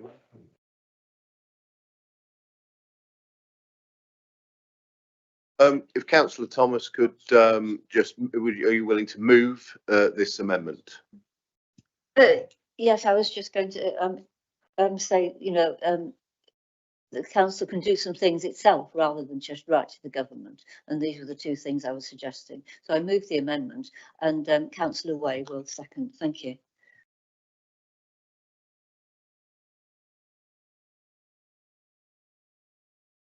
Councillor Way, are you happy to second, please? Yes, I second the motion and reserve the right to speak. Okay, thank you.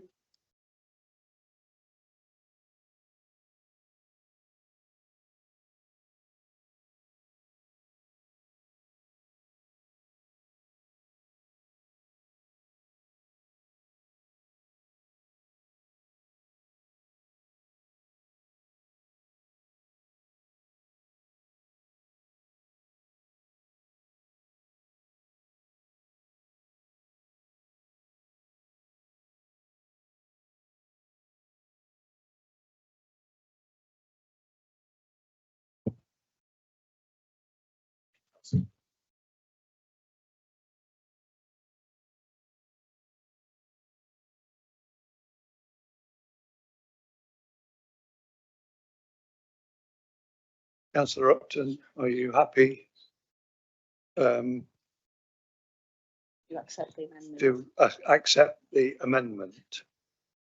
Mr Mayor, no, I'm not happy to accept it at the moment. I'd like to request a 5-minute adjournment for the group to discuss it. Okay, Until 9 o'clock. 5 minutes. So 9 o'clock.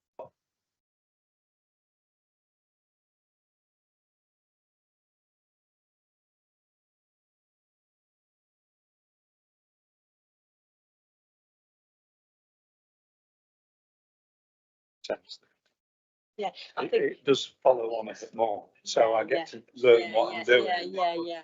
And it's a picture. I think the issue we've had is that there's been a lot of late amendments. Yeah. It makes it really difficult. It is. Yeah. Other than Yeah.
Show it. So you can show it. Yeah. Thank you. If you could take your seats, please.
Okay, I think we're all here now. Councillor Upton, are you happy to accept this? Mr Mayor, no, sorry. No, I'm not going to accept this on the basis of the 2 bullet points in red on the screen. I'll talk to those. The first bullet point is broadly, in my opinion, saying that issues in there, I would suggest, are already being covered by our draft local development plan, which is part of the Greater Lottingham strategic plan, all those issues. So that's coming up it's been out to public consultation. It's now having the feedback assessed, and it will come for a government inspector to look at that in incredible detail, probably take 3 or 4 weeks. So I really can't go along with bullet point 1. The second bullet point about the LDF group, Local Development Forum, which currently I chair, to include an item every 6 months to review the housing completions. With the greatest respect, I don't think there'd be that many housing completions every 6 months to make a review on. And in any case, we as the council have no influence on house builders, when they build, what they build in a time frame. So I would suggest that we already have the Local Development Forum in place, and we can put on an agenda anytime a review of the housing statistics. It's already there. So that's why I would not accept the proposed amendments in their entirety. Thank you.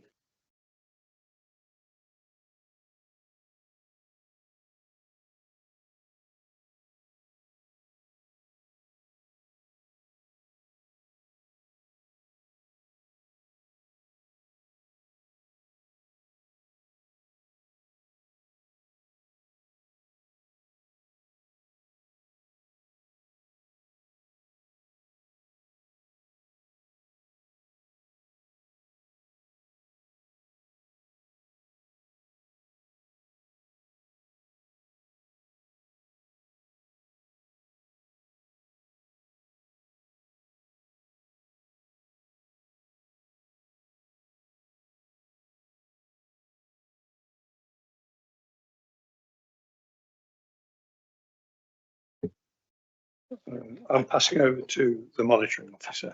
Okay, thank you. Okay, thank you. Thank you, Mr Mayor. So the amendment has not been accepted by Councillor Upton, but now we have the opportunity for any other members who would like to speak on the proposed amendment before we go back to Councillor Way, the seconder, who reserved her right to speak. Thank you.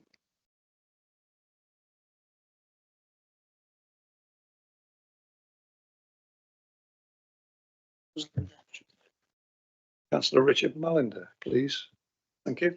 Thank you, Mr Mayor. Yeah, I'm supporting the amendment. I think it's got some nice ideas in it. I totally hear what Councillor Upton is saying about some of it already being dealt with through the LDF. But, you know, the idea of the brainstorming session, I know that's not for term now, but, you know, some kind of little round table thing to talk about this and come up with some ideas. I think it's a good idea. I think it's a shame not to include this in the motion. And, you know, if we're going to a vote on this, I'd urge members to back this and include it in the overall motion. Thank you.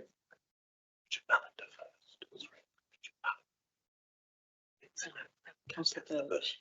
Yeah. Councillor Birch, please. Thank you, Mr Mayor. Yeah, I think it's a positive amendment. I'm glad we managed to get it up on the screen, because we know how upset Councillor Clark gets when that doesn't happen. I think it's a positive amendment, and I think the second section, including an item, sorry, could you duck your head down?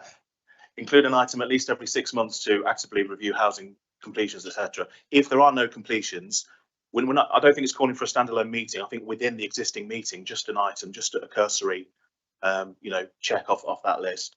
So I don't see the harm in that at all. So yeah, I think it's positive. It adds democracy, adds more discussion. I think it's a really positive amendment, and I'll be voting for it. Thank you.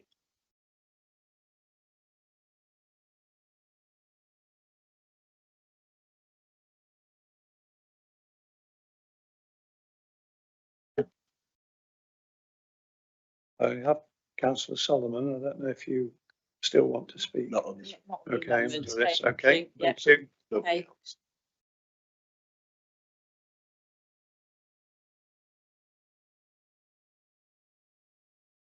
Councillor Way, you have your right to speak. Thank you. Thank you, Mr Mayor. We support Councillor Upton writing to the Housing Minister, as we've written to housing ministers before. However, I'm not sure it will have much effect and is likely to result in a fairly bland response. Councillor Thomas's addition moves this on to taking a proactive approach to examining where we are in terms of housing and land supply, and the steps we can take to ensure that we meet the targets in a way that suits our communities. And also including members across the council in response to consultations and an round table discussion will gain a wider view of representatives from across the borough, as the needs of various communities differ, and this is not always taken into account. I hope people will support this motion. Thank you.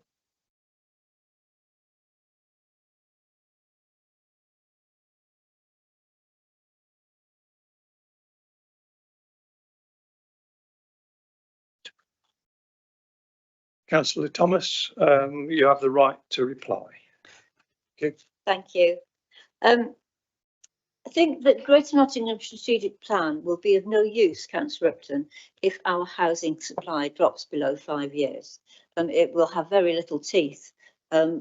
We are, and you know, Rushcliffe needs to decide what we are going to do about the situation.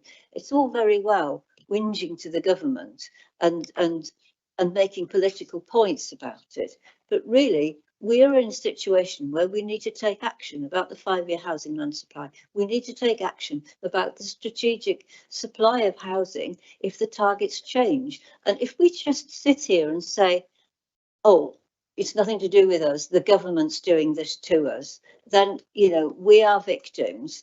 And I just think we should be looking at doing something proactive. You don't want to do that, that's fine. But that's your choice, but it's not where I would be. Thank you.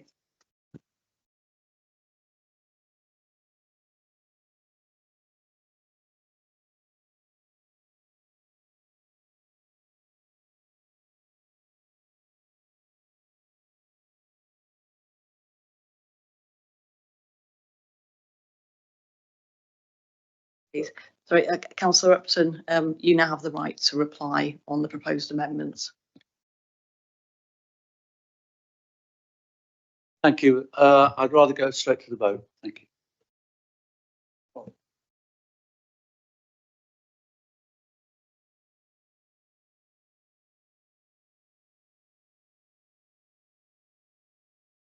Right, we're going to vote on the amendment.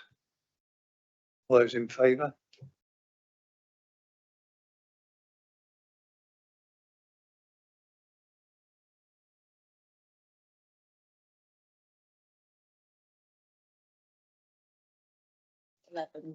Favour. Anyone against?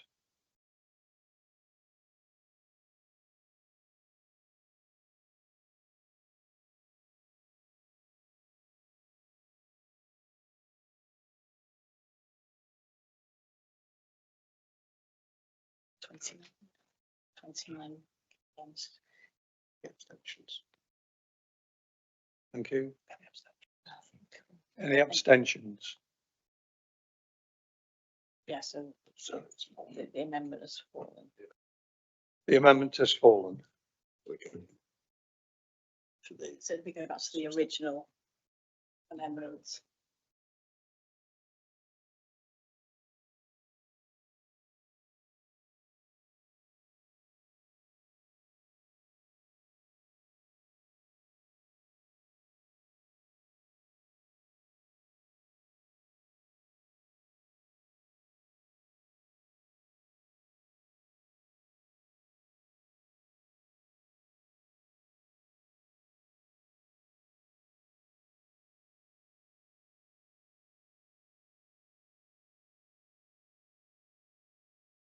So we're back on the substantive motion.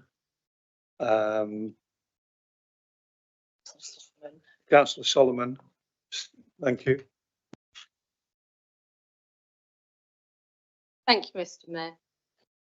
Rushcliffe's a mainly rural area with a few busy towns, the biggest, as we know, being West Bridgford, which is home to about a third of our population. And over the last 10 years, Rushcliffe has delivered more than 13,000 homes, as Councillor Upton outlined. But did you know that that is one of the highest levels anywhere near in Nottinghamshire? So we've done incredibly well, and I think that deserves recognition. But over 6,000 of those homes, as we know, weren't even meant for Rushcliffe. They were imposed on us to cover Nottingham City's shortfall. So under the government's duty to cooperate, we had no choice but to take them. And while we've been building homes for families, Nottingham City has been building, but building student flats. Over 2,500 new student bed spaces every single year for the last 4 or 5 years. 1 in every 14 homes in the city is now a student property paying no council tax, and yet they are still effectively passing their housing burden onto us. For a short while, housing targets were scrapped. Hooray. And common sense came in and we had some breathing space. But now the Labour government has brought targets back. Rushcliffe is being told to build around 4,000 more homes, while Nottingham City's targets are actually going down. Once again, their problem becomes our problem. How's that fair? It isn't about saying no to housing, it's about building the right homes in the right places at the right pace our communities can cope with. It's about making sure the roads and the schools and the doctors' surgeries and all the other services we need can keep up. It takes time. We live here. We know our area better than anyone, and we've already shown we in Rushcliffe can deliver. What we don't need are targets handed down from Whitehall by people who are more fixated on their spreadsheets and top-down targets who don't understand our local character. So let's be sensible. Let us, the well-run, debt-free council, decide what's right for Rushcliffe and make sure our borough stays the fantastic place to live that it is today, safe from overdevelopment and keeping our rural character. I support this motion to abolish mandatory housing targets so we can protect our countryside and our local communities by using our good judgment.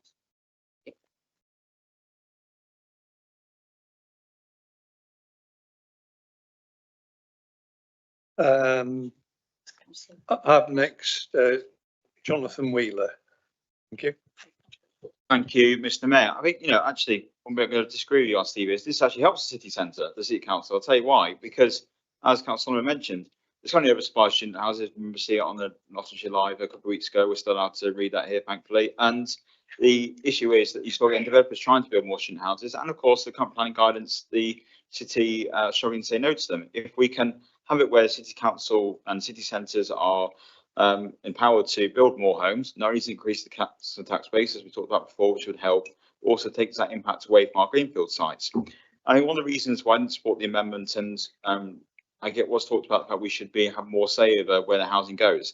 We have to be really honest with residents and with ourselves, where we are reliant on core sites, developers, landowners who are coming forward to put the land forward to go in the local plan. And I was on this council 12, 13 years ago when we first bought the local plan, and one of the reasons that Tollerton went in there, which I wasn't thinking about myself, but to be honest, it was because we didn't have enough other sites that have been put forward by landowners to say that met the local plan criteria. So the reason we put this motion in is because without it, we're effectively being blackmailed to adopt the local plan, or we go below the 5-year hand supply. Then what will happen is that the landowners for the Tollerton site and all the other developers who've got rights on lots of land across the borough will go straight to the government and put in applications to go, Rushcliffe's not got a 5-year land supply. How do we know that will happen? It's already happening in Nottinghamshire. There are councils not too far away from here who haven't got the 5-year land supply. Political reasons go, great, we're going to reject the housing, going through an appeal.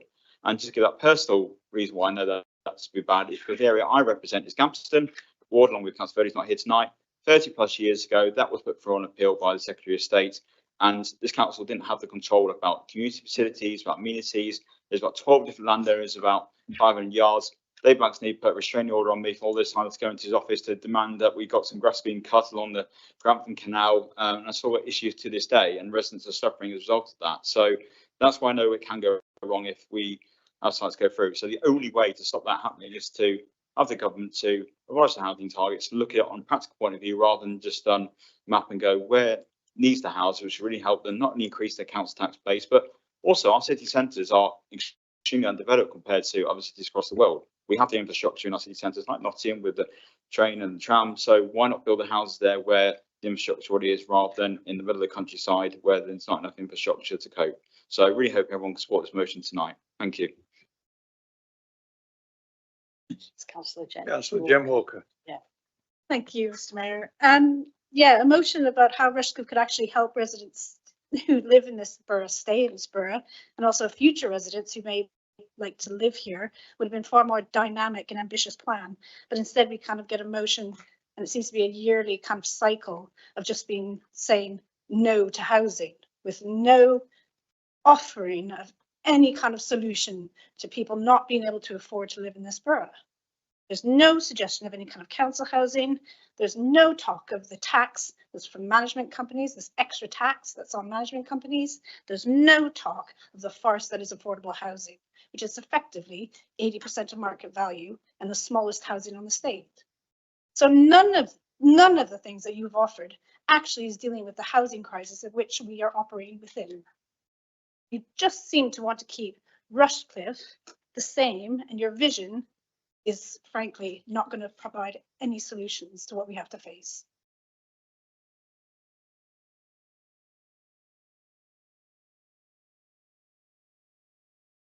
Councillor Birch.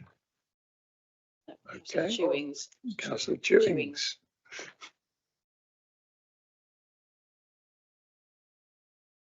Thank you, Mr. Mayor. Actually, I'm questioning the reason why this motion has come now. Why hasn't it come in the past? For nearly 2 decades, housing targets have been set by a government. There was a short period of time, as Councillor Mason said, where they were abolished. But 2007, the then Labour government introduced a 240,000 homes a year by 2016 target. In 2010, the coalition came in and set a priority to build houses, but did not have a target there. And then it returned, not under a Labour government, but a Conservative government. 2015, target was set to get to 300,000 houses a year to be built. And then we've had the new incoming Labour government last year, where they've set 1.5 million over a 5-year period, which actually isn't any different than 300,000 houses per year that were set by the Conservative government. So we sat here today debating a motion. Why wasn't this brought back in 2015? Why did the leading group not attack their then government? But we're here today. So for me, it comes across as grandstanding. We heard Councillor Upton attacking the socialist Labour government. I certainly couldn't call the Labour government a socialist government at all myself personally. I'll also say that socialist isn't a bad word. Means that we want to care about people, look after people. Something I'm quite proud about, to be fair. But hey, let's move on. I think we need to look back at the history as well. So this council failed to have a local plan part 1 strategic plan. Okay, let's not forget that. Failed to do so. And that resulted in mass developments in Eastleigh because we had no strategic overview and the 5-year plan that was set out, and that caused problems. We then moved forward, and we've now working towards a Greater Nottingham strategic plan. And that sets out, obviously, what we're working to and we're out to consultation, how we work towards it. And I appreciate that is, in some guys, guided by the national targets that are set. But let's not forget, in the debates that we've had in this chamber, that the housing plans for this area actually is greater, or forecasted housing plans for this area is greater than what those targets are setting anyway. So then I move to actually the motion itself. And I do believe there needs to be a good conversation and changes to how we deal with housing. So I don't think the current setup is correct. And I hear from many of my residents concerns around mass development, people changing the priorities and building houses unnecessarily. And I refer back to that local plan part 1 that sets out where I live in Copgrave, there'll be no further development other than Hollygate Lane site that was there. And there were nearly 500 houses being put forward in the local plan part 2, ignoring that original local plan part 1. that I can't support this motion. And I'll tell you why I can't support this motion, because it contradicts itself. Point 1, abolish mandatory housing targets for district and borough councils. Okay, so we're saying that we want to have our targets abolished, yeah? That we should not have arbitrary targets set upon us by central government because they don't know what we need. But then point 3, we want to create a new approach then from brownfield land and city centre sites for housing development to produce targets for them regardless of their current local government boundaries. So in one hand you say Big Brother at Whitehall can't tell us what housing we need, but at the same time you want to tell the city. That's disgusting.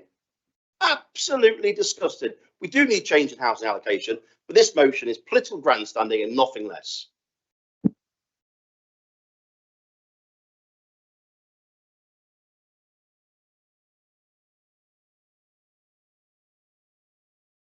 Councillor Mason.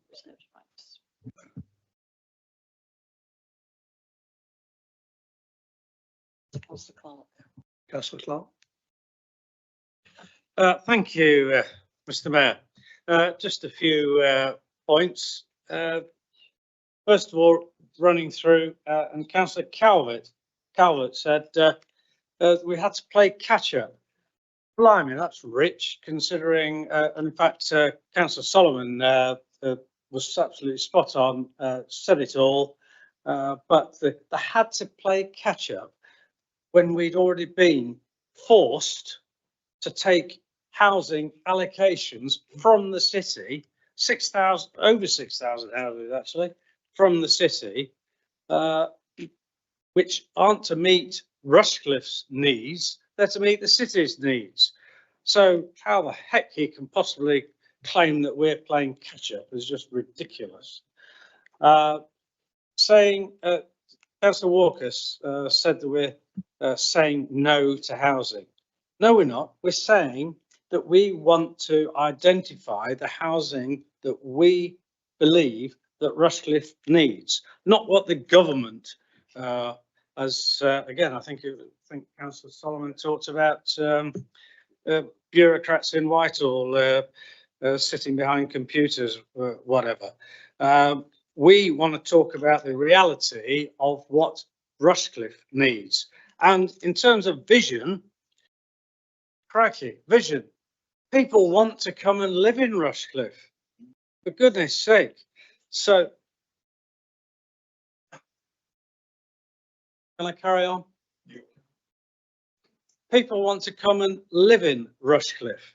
So why on earth would they try and criticise us for that and say that we haven't got any vision when people are coming here already? The fact that there is absolutely no vision from the city other than build lots of student accommodation. They're not building houses for dwellings for people to live in, they're building student accommodation. They're even just considering now an application for the tallest student tower block in the city, which is proposed to be 30 metres.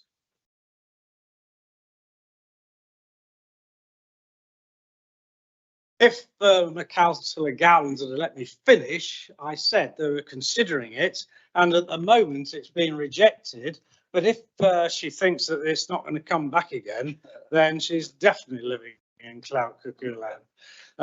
But it just shows an example that the city wants to build more student accommodation, which pays no council tax, and therefore that's why they are struggling to find any finances to actually run the city properly.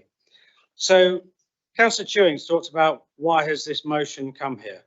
He's got a slight multiplier problem with his calculator. It's not. It wasn't 3,000 a year. It was 300 a year. You said 3,000 a year. It's 300,000. He said that very clearly. 300,000. Do we all agree? Yes. Thank you.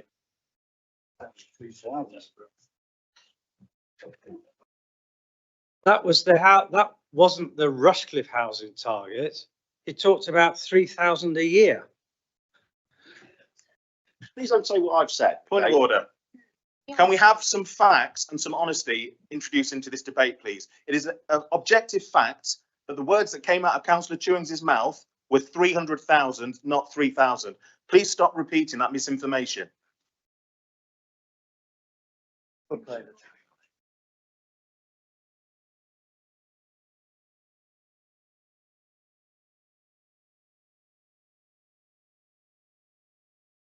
Councillor Clark. Right, thank you. In that case, I don't know what the relevance of 300,000 was, because that doesn't relate to Rushcliffe. It therefore is not contradicting itself at all, because what we are talking about is doing what we want for our local area and creating the targets for our local area. And in terms of the Greater Nottingham housing area, then we are contributing to that debate, and therefore that's why we are talking about targets within that area. So sorry about the confusion for 300,000 or whatever it was, but obviously I misheard, because what I heard was the 3,000 a year. So clearly Councillor Chewings was talking about national building, whereas I'm referring to Rushcliffe building. And at the time it was about 300, but now we're up to, I think, what, between 900, 1,100 a year, something of that order. So, you know, we are building a lot of housing already, Mr. Mayor, and we don't need the government to be telling us what to build.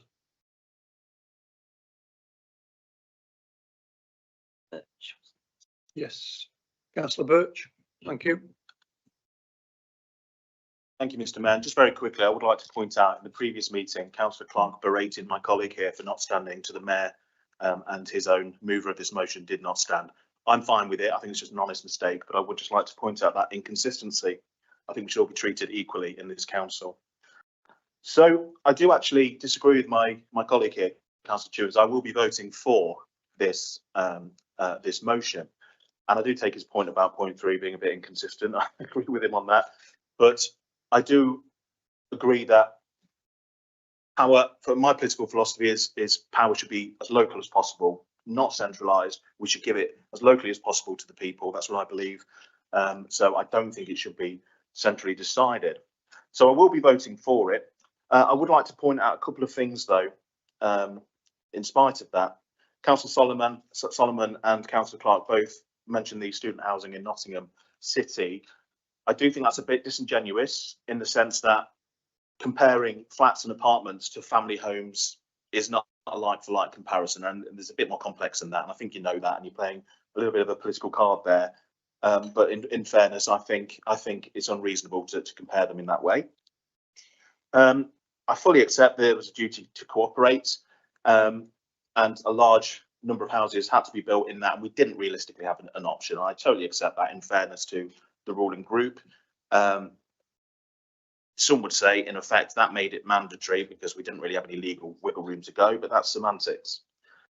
I would also like to point out that the £15 million in new homes bonuses this council has had in the past 14 years has never been contested. I've not heard you complaining about that. You've greedily gobbled that up without a word of protest.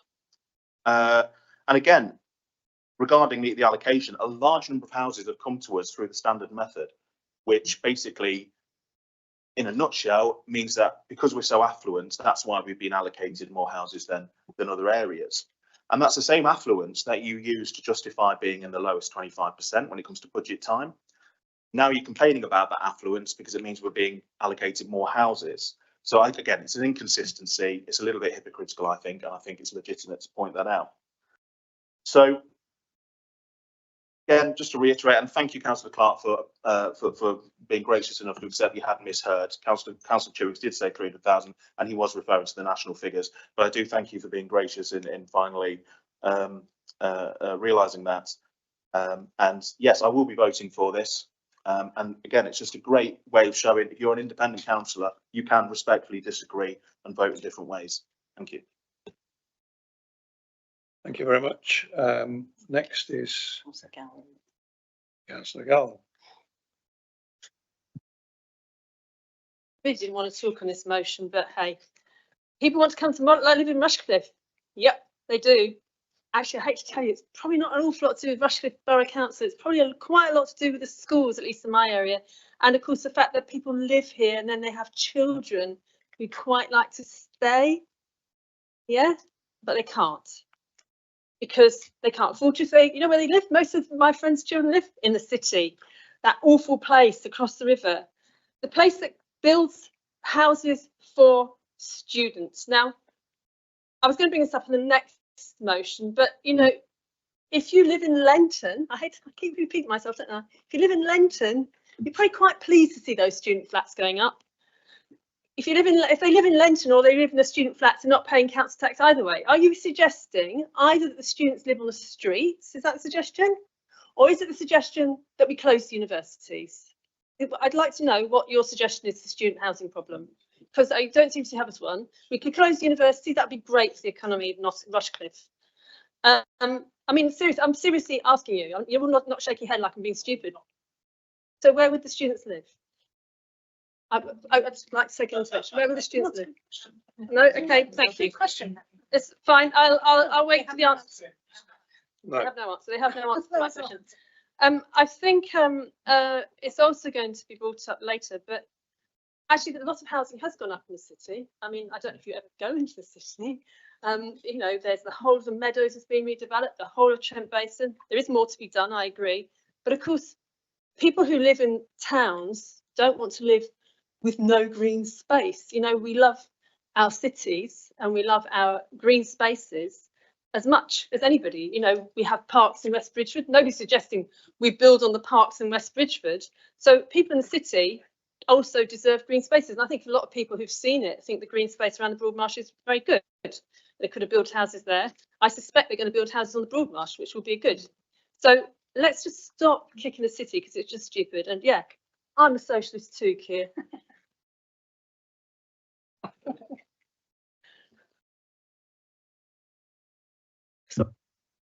So Chaplin. Councillor Chaplin, please. Thank you, Mr. Mayor. So I just wanted to answer Councillor Solomon's question, how is it fair? I was interested to know why Rushcliffe had such large targets compared with other places. So I asked ChatGPT, which I ask a lot of things these days. And so I found all about the affordability uplift. And the reason Rushcliffe gets more in their target is because we have expensive housing. ChatGPT tells me that the #1 justification for that affordable uplift is fairness. It ensures that areas where young people and lower income households struggle to buy or rent are not let off with low housing targets. That's why Rushcliffe gets larger targets. That's why a government has to make decisions about where things go in the whole country and not leave each area up to be able to decide for itself. Thank you. Thank you. Councillor Gaunt. Thank you, Mr. Mayor. Well, I was also going to clarify, and obviously I support what my colleagues have said, to Councillor Solomon's point, but also I want to make him stand up, but Councillor Sims shouting that Councillor Gallen's point was pathetic, because actually not only have we moved from, it's about getting people out of places like Lenton, students out of Lenton, to free up those houses for families so that those areas can start to re-thrive. The building of student accommodation is because there's a partnership between Nottingham City Council and the 2 universities, but they've had to look at where to build housing for these students, because the number of students in Nottingham has gone up from 2015, it was 40,000, and now it's 51,000. That's 11,000 extra students. Some of that is due to more 18-year-olds, and the capacity for those 18-year-olds coming through the system are going to need to go somewhere to university and stay somewhere at university. So what are they meant to do? 11,000 extra students. The best thing you can do is build student accommodation near the city, because they're going into the city all the time. I spent I have to admit, most of my affordable income at university in nightclubs and pubs, to my shame. But eternal shame. Not eternal shame. No. But that's what people do. So we want these young people in our communities, in our cities. I just don't understand the argument. And the second point, to go a little bit further on Councillor Gall's point about identifying brownfield sites, literally this week in the press was an article about how brilliant the development of the Broadmarsh site has been for biodiversity in cities. It's just been praised for bringing wildlife in, for giving some of people to socialise, for bringing nature into the city. Now, you can argue whatever you want about that. That is about choosing to fill in brownfield sites. So you can have your point of order. Yeah, thank you. Point of order? Well, I'm with you now. Right. We've had an No, awful lot sorry. focusing on justifying student accommodation in the city, and You're very sorry. we're not talking Point of about order. student Point of order. accommodation in Rushcliffe. We're It's talking totally about wrong. building Sorry, can I family just point of homes. order? Point 3 of your motion very clearly states to set housing targets regardless of the current local government boundaries for developing brownfield sites in the city centre areas for housing. And you've accused the city of building huge numbers of student accommodation at the expense of normal housing. You need to just think about what you're saying, because it's just incorrect. Okay, so if we carry on, first of all, the next thing I wanted to say is that £300,000 was talking about the government housing targets, which got passed down to this area. I'm a little bit worried about Councillor Upton's point a minute ago when he was talking about the amendment, where he said he couldn't accept the amendment because we have no control over when housing developers build or any real time frame for making them build. I find that a little bit worrying as a reason to get rid of housing targets. I would have thought that having really strict targets would probably motivate that a little bit more. So that's a little bit worrying. Since 2010, over 14 years, right, that last 14 years of Tory government, the average medium rental in the East Midlands went up from £400 to £800, doubled, right? We need affordable housing, especially in Rushcliffe. So I don't understand why you feel that we shouldn't be restricting the building of houses in this area if it's needed. Now, I understand that you think we should have more control over that. I agree we should have some control over that, but the targets have to come from the government, because otherwise we could nowhere, there won't be the numbers spread evenly where they're needed. So it doesn't make any sense, right? If building houses to allow young people, a lot of young people in the area where I teach and in the village where we live, who move out of our area because they can't afford to stay. Bridlington is unaffordable to young people. So the idea that building houses, numbers of houses, so that young people can afford to buy a house is socialist. Well, with that statement, I think you've just got about the last 2 or 3 million young people suddenly becoming socialist, because to me it's total common sense. We have to build more housing. We can't avoid that. We have to build more housing here because people can't afford to live here. I just don't understand where you go with that argument. Thank you. Thank you. Anyone else wish to speak before I go to? Councillor Way and Councillor Sims. Right. Okay, it's Councillor Way, I think indicated first. Councillor Way, thank you. Thank you, Mr. Mayor. I find it very interesting listening to these debates that's supposed to be about housing situation in Rushcliffe, and a large quantity of it seems to be about housing of various types in the city. As far as I'm aware, we don't live in the city yet. So I'm just wondering what right we have to decide what should be built in the city. We can exercise that right when we belong to the city. But I'd just like to take a point from what Councillor Clark was saying, how important it was for us to look at our own housing needs, and so that we get what we want, where we want, and what we need. And I'd just like to read a little bit to you from Councillor Thomas's earlier amendment that says, to identify and assess options to ensure Rushcliffe meets any revised targets and provides an adequate supply of the right sort of housing in the right places. So I just question, hypothetically, why this was voted against. Councillor Sims. Okay. Thank you, Mr. Mayor. I think I'm losing the will to live. I'm confused. I'm been really confused. I'm really confused about the petulant way colleagues opposite treat people and scorn and laugh and think. It's almost like they're teaching a classroom, but that's immaterial, because I am sort of confused. We are here to talk about Rushcliffe. We are here to represent Rushcliffe citizens, not the city. And I know the Labour Party like to side up with their comrades in the city. However, we're here for the Rushcliffe. Really, please, can you remember you are representing Rushcliffe, not the city? The city is nothing to do with us, and hopefully it won't ever be anything to do with us. I don't know what my colleagues was talking about, that we were playing catch up. I'm an incomer into this area 15 years ago. And I had a choice of houses in this area that I could choose from all over the place. I go out regularly running around my area, which is a leafy suburb, leafy village. Running, I pass housing, housing, housing, housing, housing, all the time in rural villages, planted there because of targets.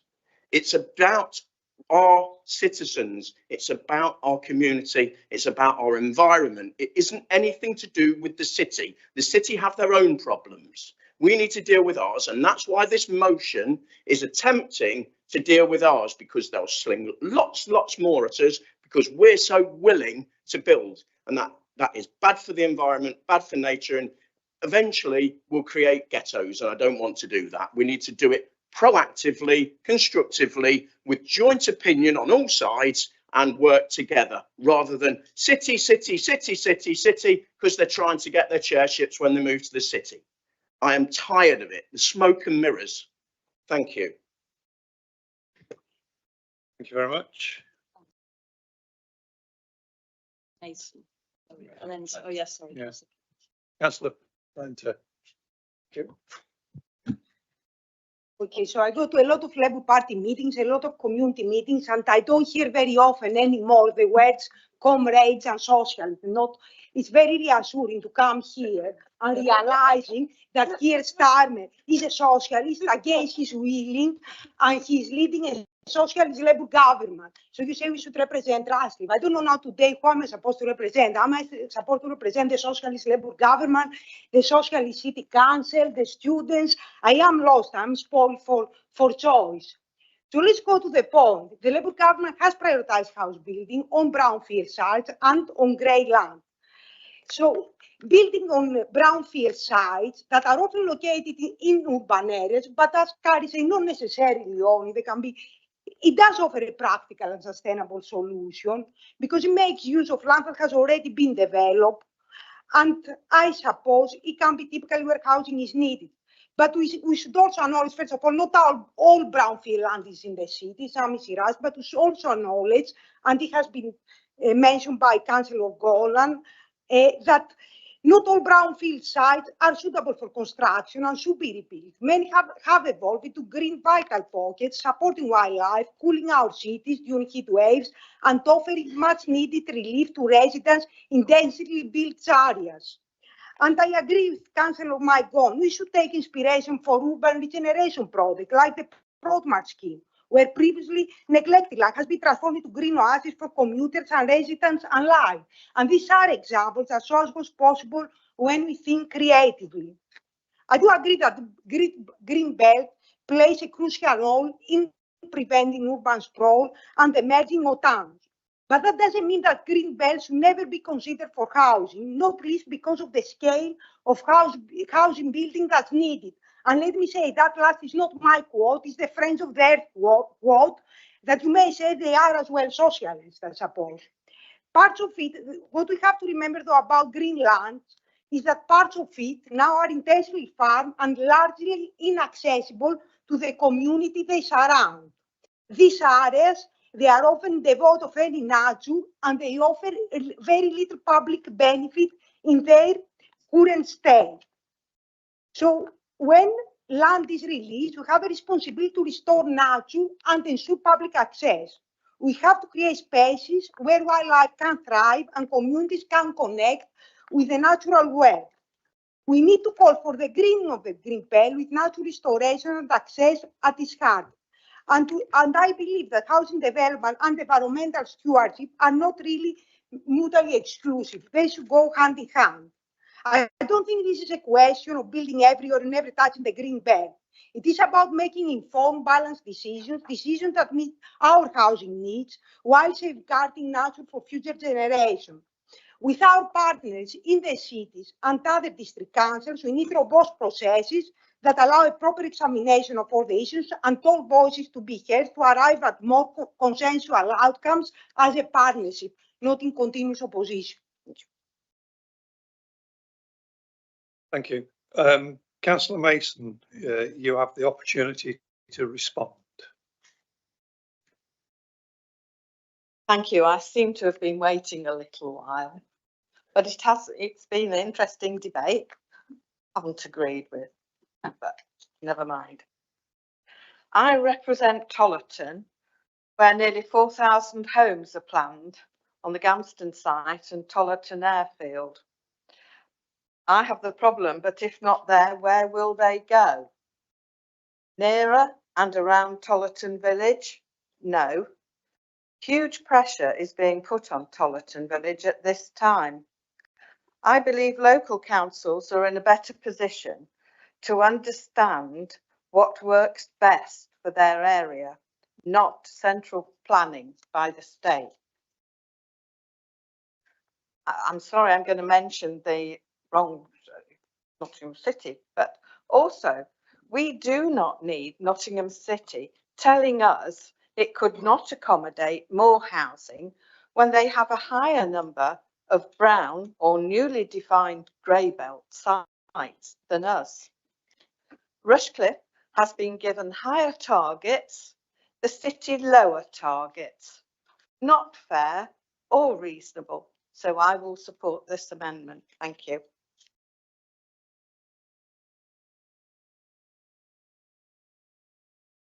Thank you, Councillor Mason. Yeah. Councillor Upton, do you wish to respond? Yes, please, Mr. Mayor. I'll do my best because, as my colleague says, a rather good debate, quite a lively debate, and that's good for democracy. And I thank everybody for their various contributions and comments. And I've made some notes, but many of those were for issues that Councillor Clark has responded to. But there are a couple I'd like to just comment on. I mean, in my opinion, this all centres around localism and local people making local decisions about big issues such as housing in their locality. There was a point, I think I paraphrased, Councillor Thomas said at one point, we may have to take more housing. Yeah, that is a risk. We may have to. Who knows? I can't look into the future to that degree, but that is a possibility. But we have a draft plan, and it is a draft plan that we spent months, frankly, going through, and the Local Development Forum has gone into that in great detail.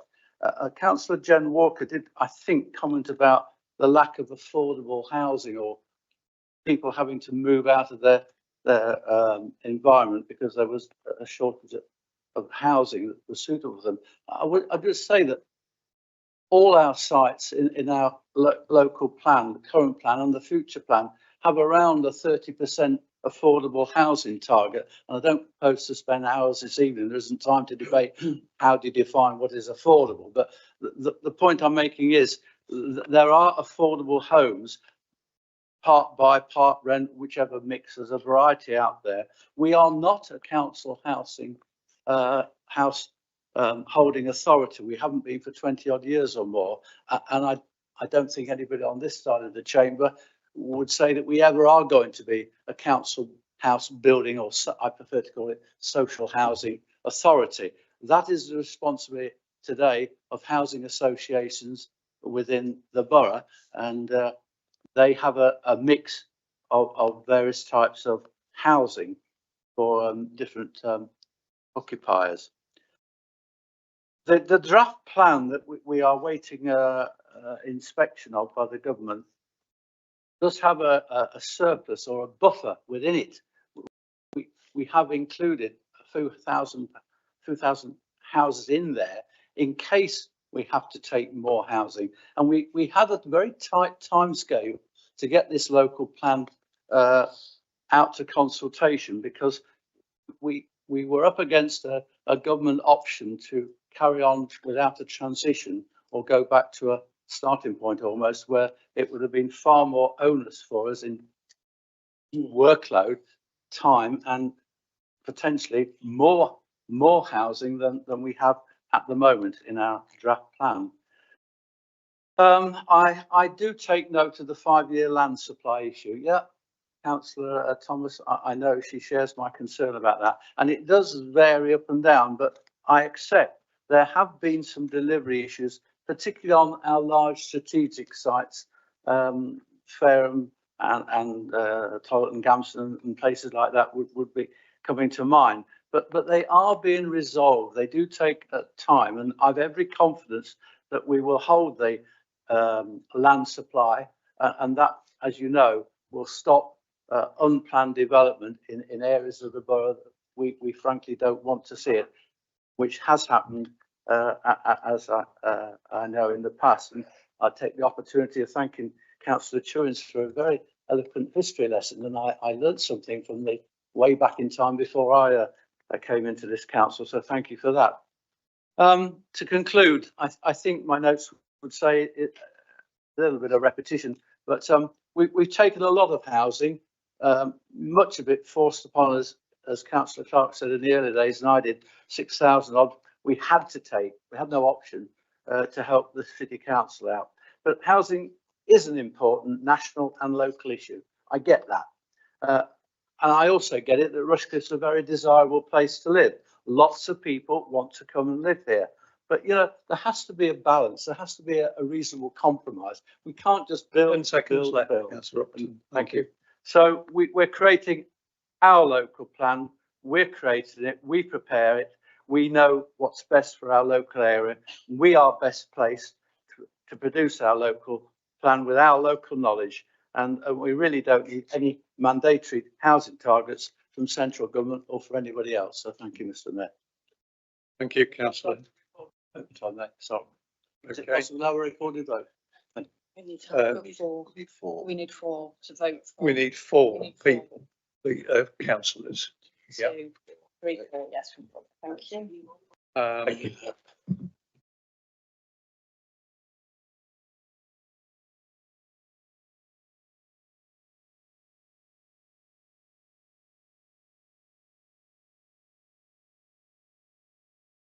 Okay, we'll now go to the vote on the motion on the screen. When I read councillors' names, if you could please indicate if you are voting yes or no in favour or against the motion. First of all, Councillor Barney. For. Councillor Billing. Abstain. Councillor Birch. For. Councillor Bird. For. Councillor Brennan. For. Councillor Brown. For. Councillor Butler. For. Councillor Calvert. Against. Councillor Chaplin. Against. Councillor Chewings. Against. Councillor Clark. For. Councillor Cumbleback. Councillor Cotty. Mr. Mayor. For. Councillor Della. Councillor Edivine. For. Councillor Ellis. For. Councillor Fletcher. Against. Councillor Gaunt. Against. Councillor Georgiou. For. Councillor Gowland. Against. Councillor Grocott. Against. And Councillor Inglis. For.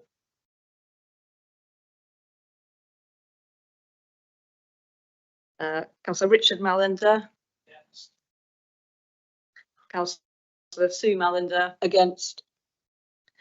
Councillor Mason. For. Councillor Matthews. For. Councillor Om. For.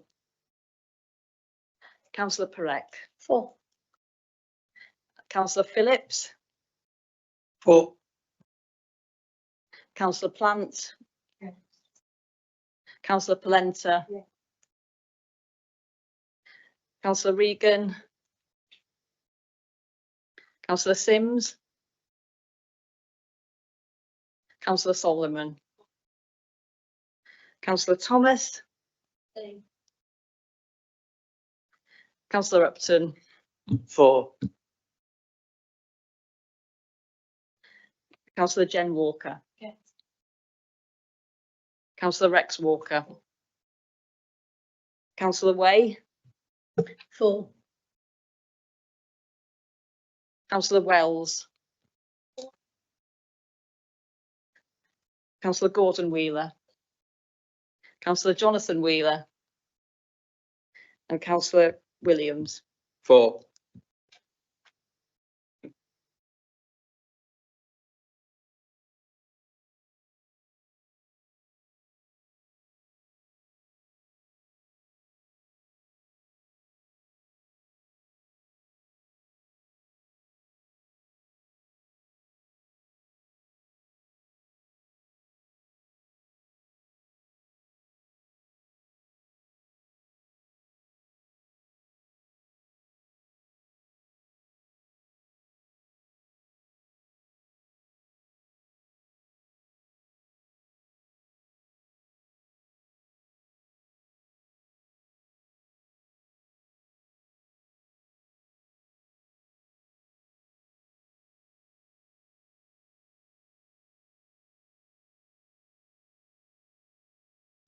Okay, thank you. Right, the vote is 29 for, 12 against and 2 abstentions, and so the motion is carried. Mr. Mayor, sorry to interrupt. Can I request or propose that we extend the time of the meeting, please, to 10:30? Yes, we can do that. Yes. I think we'll take a Let's take a vote. we'll just take a vote, so Yeah. show of hands. Okay. Are we going to second? Yes. You have a seconder? Yeah. Yeah. So Councillor that's the Upton. second. Yeah. Yeah. Okay, so I'm going to take a vote to extend the meeting to 10:30 on a show of hands. We've got move and seconder. All in favour? Point of order. So if some people, like ourselves, have been at work all day and haven't eaten yet. So actually, I personally do not want to carry on until 10:30. But yeah, I just wanted to make my point forward because obviously it doesn't make any difference, frankly, if I vote against, if everybody over there all votes for, does it? I just have to put up with that decision. I just wanted to say, I just wanted to point out that there are people who might suffer as a result of that decision.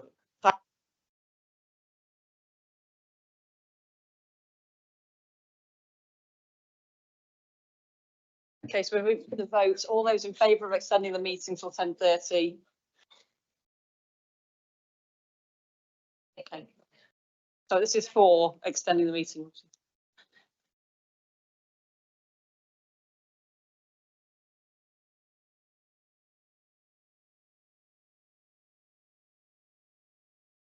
Let's see. You got your hand up or not? 23. You've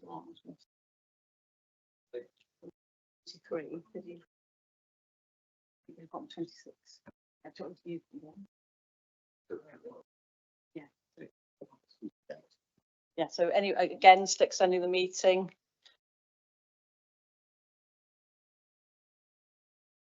One, two, 16.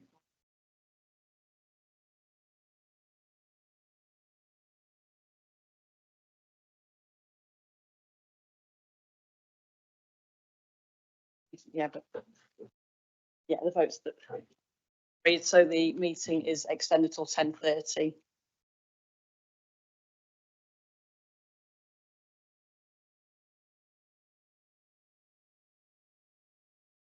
Councillor Inglis. Yeah. So we're now moving to notice of motion B, Councillor Inglis, please would you move the motion? Thank you. Could I make a suggestion that we've got members of the public here waiting to hear a question answered? Can we do that first? That'll take a couple of minutes. Yeah.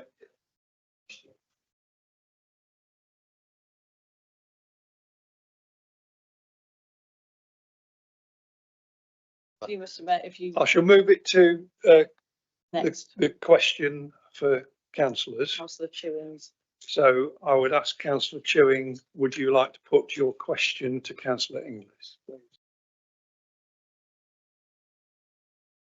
Thank you, Mr Mayor, and thank you, Councillor Inglis, for making that suggestion. The residents have been waiting very patiently. Public concern remains regarding the land on Tolton Park Estate. Fueled by ongoing media reporting and activities of campaign groups, and residents deserve clear, unambiguous answers to queries of safety. Could Councillor Inglis tell us what action has been taken to help residents and support them in getting definitive answers in their questions regarding the safety of the land where they grow vegetables, and further action can be taken by the council to help residents get the answers they require? Thank you, Mr Mayor, and yes, I can. So stated in our response to the question from Mr Gaff at the council meeting on the 17th of July earlier this year, that the council has undertaken a considerable amount of work on this topic to ensure that concerns raised by Parkhome residents have been responded to fully and clearly. It is acknowledged that many of the current park residents may not have been living on the site when the council carried out their investigation survey back in 2008. This investigation was carried out at the request of agencies at that time, and the resulting report is now in the public domain, and that link is on the council website. It is important to reiterate that this report concluded that the site did not meet the statutory definition of contaminated land. There was a reassessment at the time, and the further development took place on the site in 2017, which came to the same conclusion. The council is not aware of any circumstances in the intervening period which could change that conclusion. However, given the technical nature of the report and the recent concerns being expressed by the current Parkhome residents, the council put together a letter and a plain English briefing note which was hand delivered to every home on the site on the 7th of July. The note follows national good practice on the communication of complex environmental protection messages. In contrast to your question, this note has been widely welcomed by many residents, and indeed also by local ward members for the council and the county council, who have been working hard on the residents' behalf. More specifically, the accompanying letter also included good practice information on ensuring the safety of fruit and vegetables for human consumption, given that it is not within the council's role or remit to give any further assistance. Key elements of the briefing note have also been made available on the council frequent asked questions website, which covers both the Parkhome site but also the wider development of the Tolton airfield site. This clearly demonstrates the council's desire to ensure that all local residents are provided with simple and definitive answers to the questions they may have. Residents are also being kept up to date with new information as it materialises. This commitment was also evident when the council met the Rushcliffe MP on the 23rd of July, who also sought answers to a range of questions about the Parkhome, and the council's actions and detailed work were fully explained.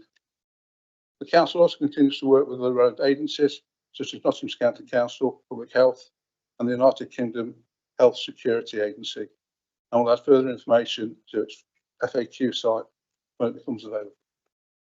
Thank you. Councillor Chewings, do you have a supplementary question? I do, thank you. Thank you, Councillor Inglis. As you mentioned, the question was raised by Mr Gaff on the 17th of July. What he said was, can you categorically assure the residents of Tolton Park Estate that it is safe to continue to live on Tolton Park Estate and to continue to grow and consume the fruit and vegetables which we produce on the land? At that meeting, you responded to state that you sent a letter and also a briefing document which goes to answer your questions. However, that letter the response at that council meeting and the briefing document did not answer those specific questions. Do you agree with me that the failure to address these clear questions undermines the confidence of the residents we seek to serve?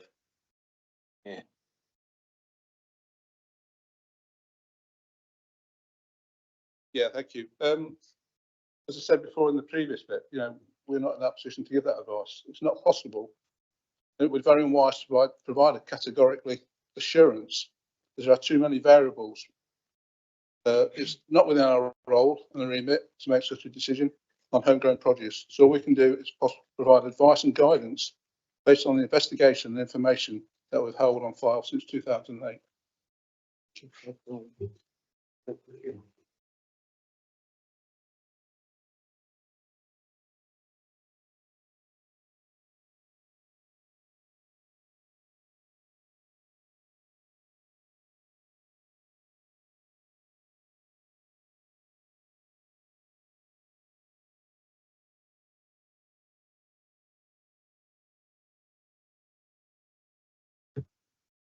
The residents are welcome to leave the meeting if they wish.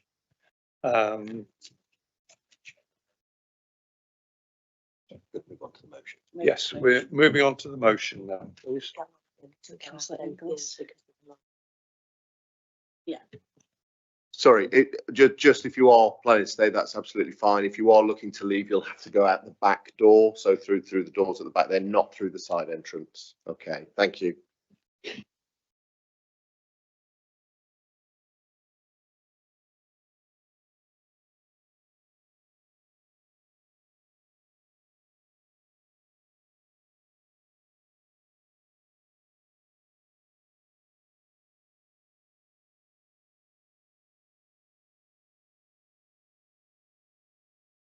Inglis, please would you move the motion there, please? Thank you. Thank you, Mr. Mayor. You have 10 minutes. Thank you. We'll try and be quicker than that. Yeah, housing multiplication, sometimes referred to as HIMOs or AMIs or HMOs, can provide affordable accommodation for a diverse range of people and can be defined as a property rented to at least 3 people who do not form a single household, who share facilities like a kitchen or bathroom. They can fall under 2 categories. A large HMO is one that is rented by 6 people or more, forming more than 1 household, and requires planning consent for more than 4 people living there. They also need to be licensed for 5 or more people. Small HMOs,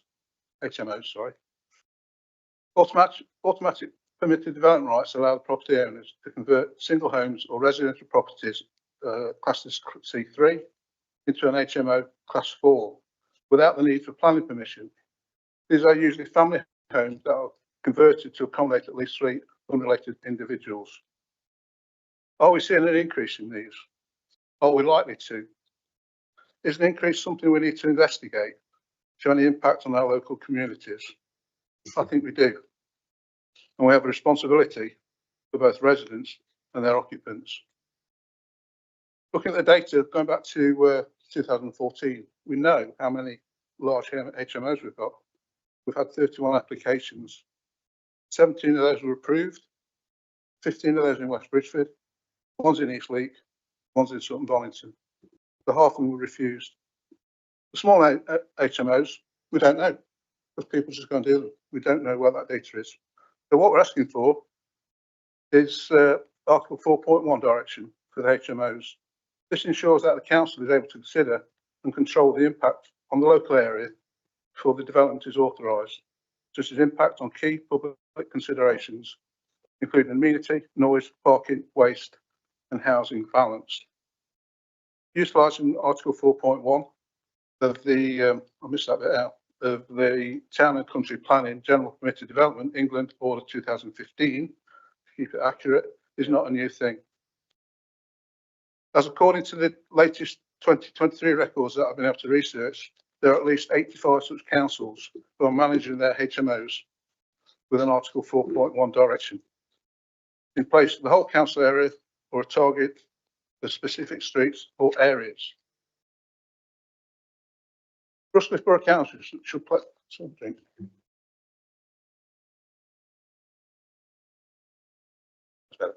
Rushcliffe Borough Council should play its part in ensuring a sufficient supply of HMOs that is maintained in its whole area, rather than just specific streets. This will enable the council to control to its own narrative, rather than that of the free range that is available to landlords, proposers, which currently could make us vulnerable, especially with neighbouring areas like the city and areas within Leicestershire having such directions already in place. By delivery in a professional, democratic, fair and balanced manner, we will be fulfilling an important responsibility that we have been entrusted with, as we've all been solely elected to represent our residents, again from the motion, in Rushcliffe, our communities in Rushcliffe and all our visitors within Rushcliffe. We have that collective responsibility to ensure that we continue to generate and maintain a balanced community with a mix of families and shared housing and catering for the wide range of people and their needs. Surely it is right to take sufficient time to gather and collate the relevant evidence, because the evidence required by the Secretary of State to overturn any permitted development rights needs to be detailed, robust and substantive, which then needs to be considered for any chance of success before Rushcliffe applies for an Article 4.1 direction. Should that evidence support bringing small HMOs into the council's control for the best interest of the community we serve? I understand that can take years from submission to come to fruition. The recent one that was unanimously supported in workshop actually commenced in 2020. So it is right that this evidence gathering is done prior to an application being made for any chance of being successful. It's not a process that can just be rushed through. The proposed time period allows for the substantial officer time needed to complete the task without the need to pay for commissioning an external investigation. It has to encompass all types of HMOs. That would include student accommodation, other private accommodation, and even property used as refuge. It's important that we'll stay focused, that the Article 4.1 is about planning permission for the building and is not about the residents' living conditions that fall under the council's licensing regulations. At this point, I'd like to detail the motion.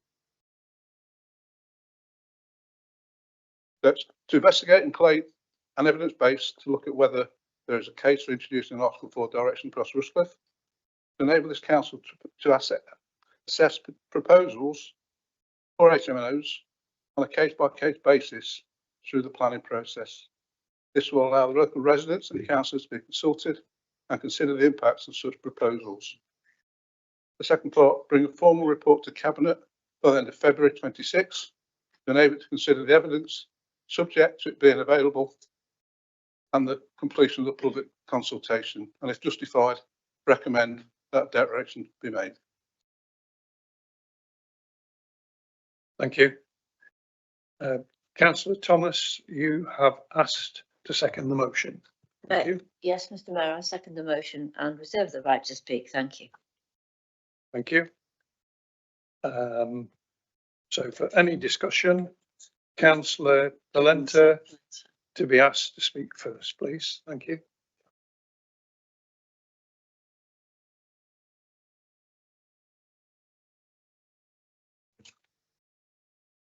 We're going to put an amendment on the preamble, but we are really running out of time, so I'm just going to talk based on the tenets of our amendment. And I would say I do welcome the spirit of the motion before us, because at its heart, I interpret to have the recognition that communities were best when residents, councillors and providers are brought into the conversation early. And I agree that building sustainable neighbourhoods depends on exactly this kind of honest exchange, where solutions are co-produced and they're not imposed. We're going to add an amendment that was adding something that I think is vital, a commitment not only to explore an Article 4 direction, but also to raise living standards for everyone in HMOs by ensuring safe, decent and well-managed accommodation within our health, safety and environmental framework. I think that is the only way we can achieve sustainable neighbourhoods. The principle we're striving for was decent, affordable housing for all and neighbourhoods that are diverse, evolving and convivial. Neighborhoods that reflect the richness of different lifestyles, household arrangements, communities without privileging one form of housing over another. Because I think it is important to move beyond a perceived dualism. Established residents are only the family homes, the property owners, and the others are the transient residents, the students, the HMOs. I think this framing is not very helpful. We must embrace the diversity of our communities and recognize that every resident, homeowners, renters, students, young workers, everyone living in HMOs have an equal say in shaping the future of their neighborhood. We have to acknowledge the role that HMOs plays in this current conjecture. In an overheated housing market, marked by unaffordable house prices and high rents and very limited social housing, HMOs do provide the only affordable accommodation for most young people and low-income people. They are an essential part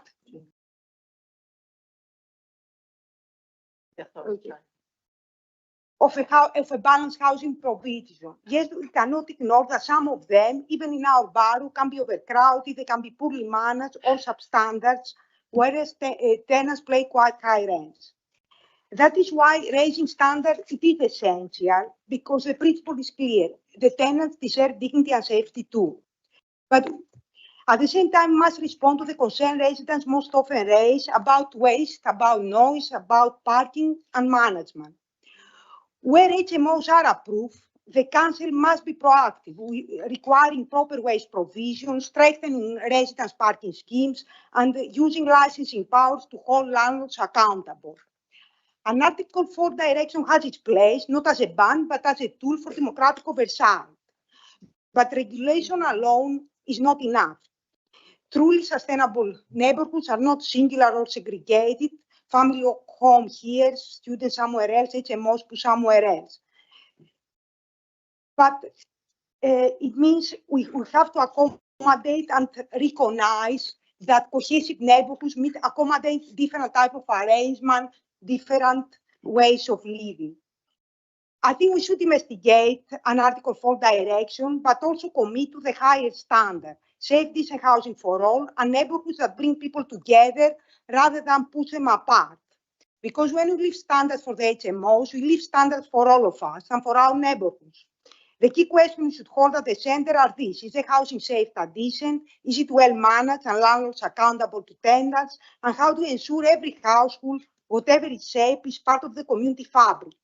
If we answer those questions honestly and make decisions with residents rather than over their head, the HMOs can and should contribute positively to the housing mix of our borough. That, I believe, is the essence of truly sustainable neighborhoods and vibrant communities.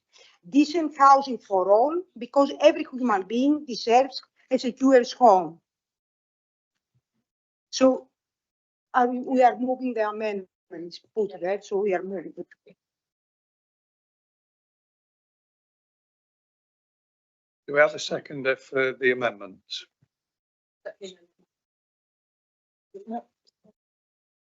No. I second. Okay, thank you. Let's go home. Yes. I second. I'm hungry. I've not eaten today either. They're the right to speak.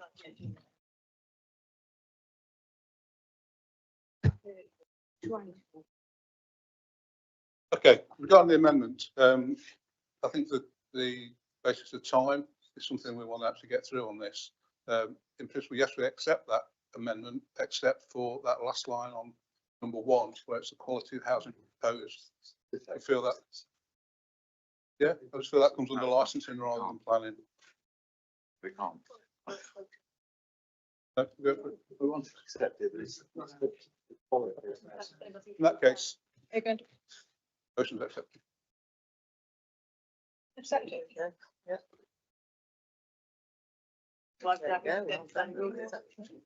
Can we move to the vote? Yeah. Go straight to the vote. Okay, so is that the amendment has been accepted, now becomes a substantive motion and is now open for debate. I think we've had Councillor Councillor Parek indicated to speak. Point of order. I move to the question you've got. Yeah. Move to vote. I move If to we go don't to have vote. a vote, go straight to the vote. Yep. There's a support second. You're seconding? Yeah. Go to the vote. Okay. Okay. So. Okay, so we go to the vote on the amended motion, which is showing on the screen. So we can go to the vote. Okay. So all, He accepted the amendment. So, yeah, Yeah. so it's now the substantive amendment. He This is the substantive. so just so we're clear, the one that's on here is now the substantive motion by which you are going to vote. Or we just, so it's accepted in, so we just, and it's been raised to go to the vote, so we're now going to go to the vote before we run out of time.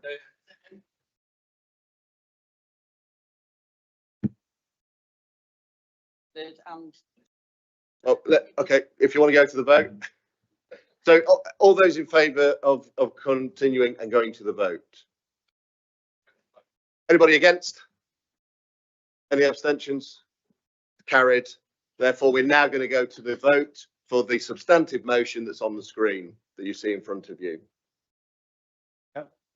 All those in favour? okay, so all four? Yeah. All those in, Yeah. all those in favour, please show. Yeah, all in favour. All those in favour?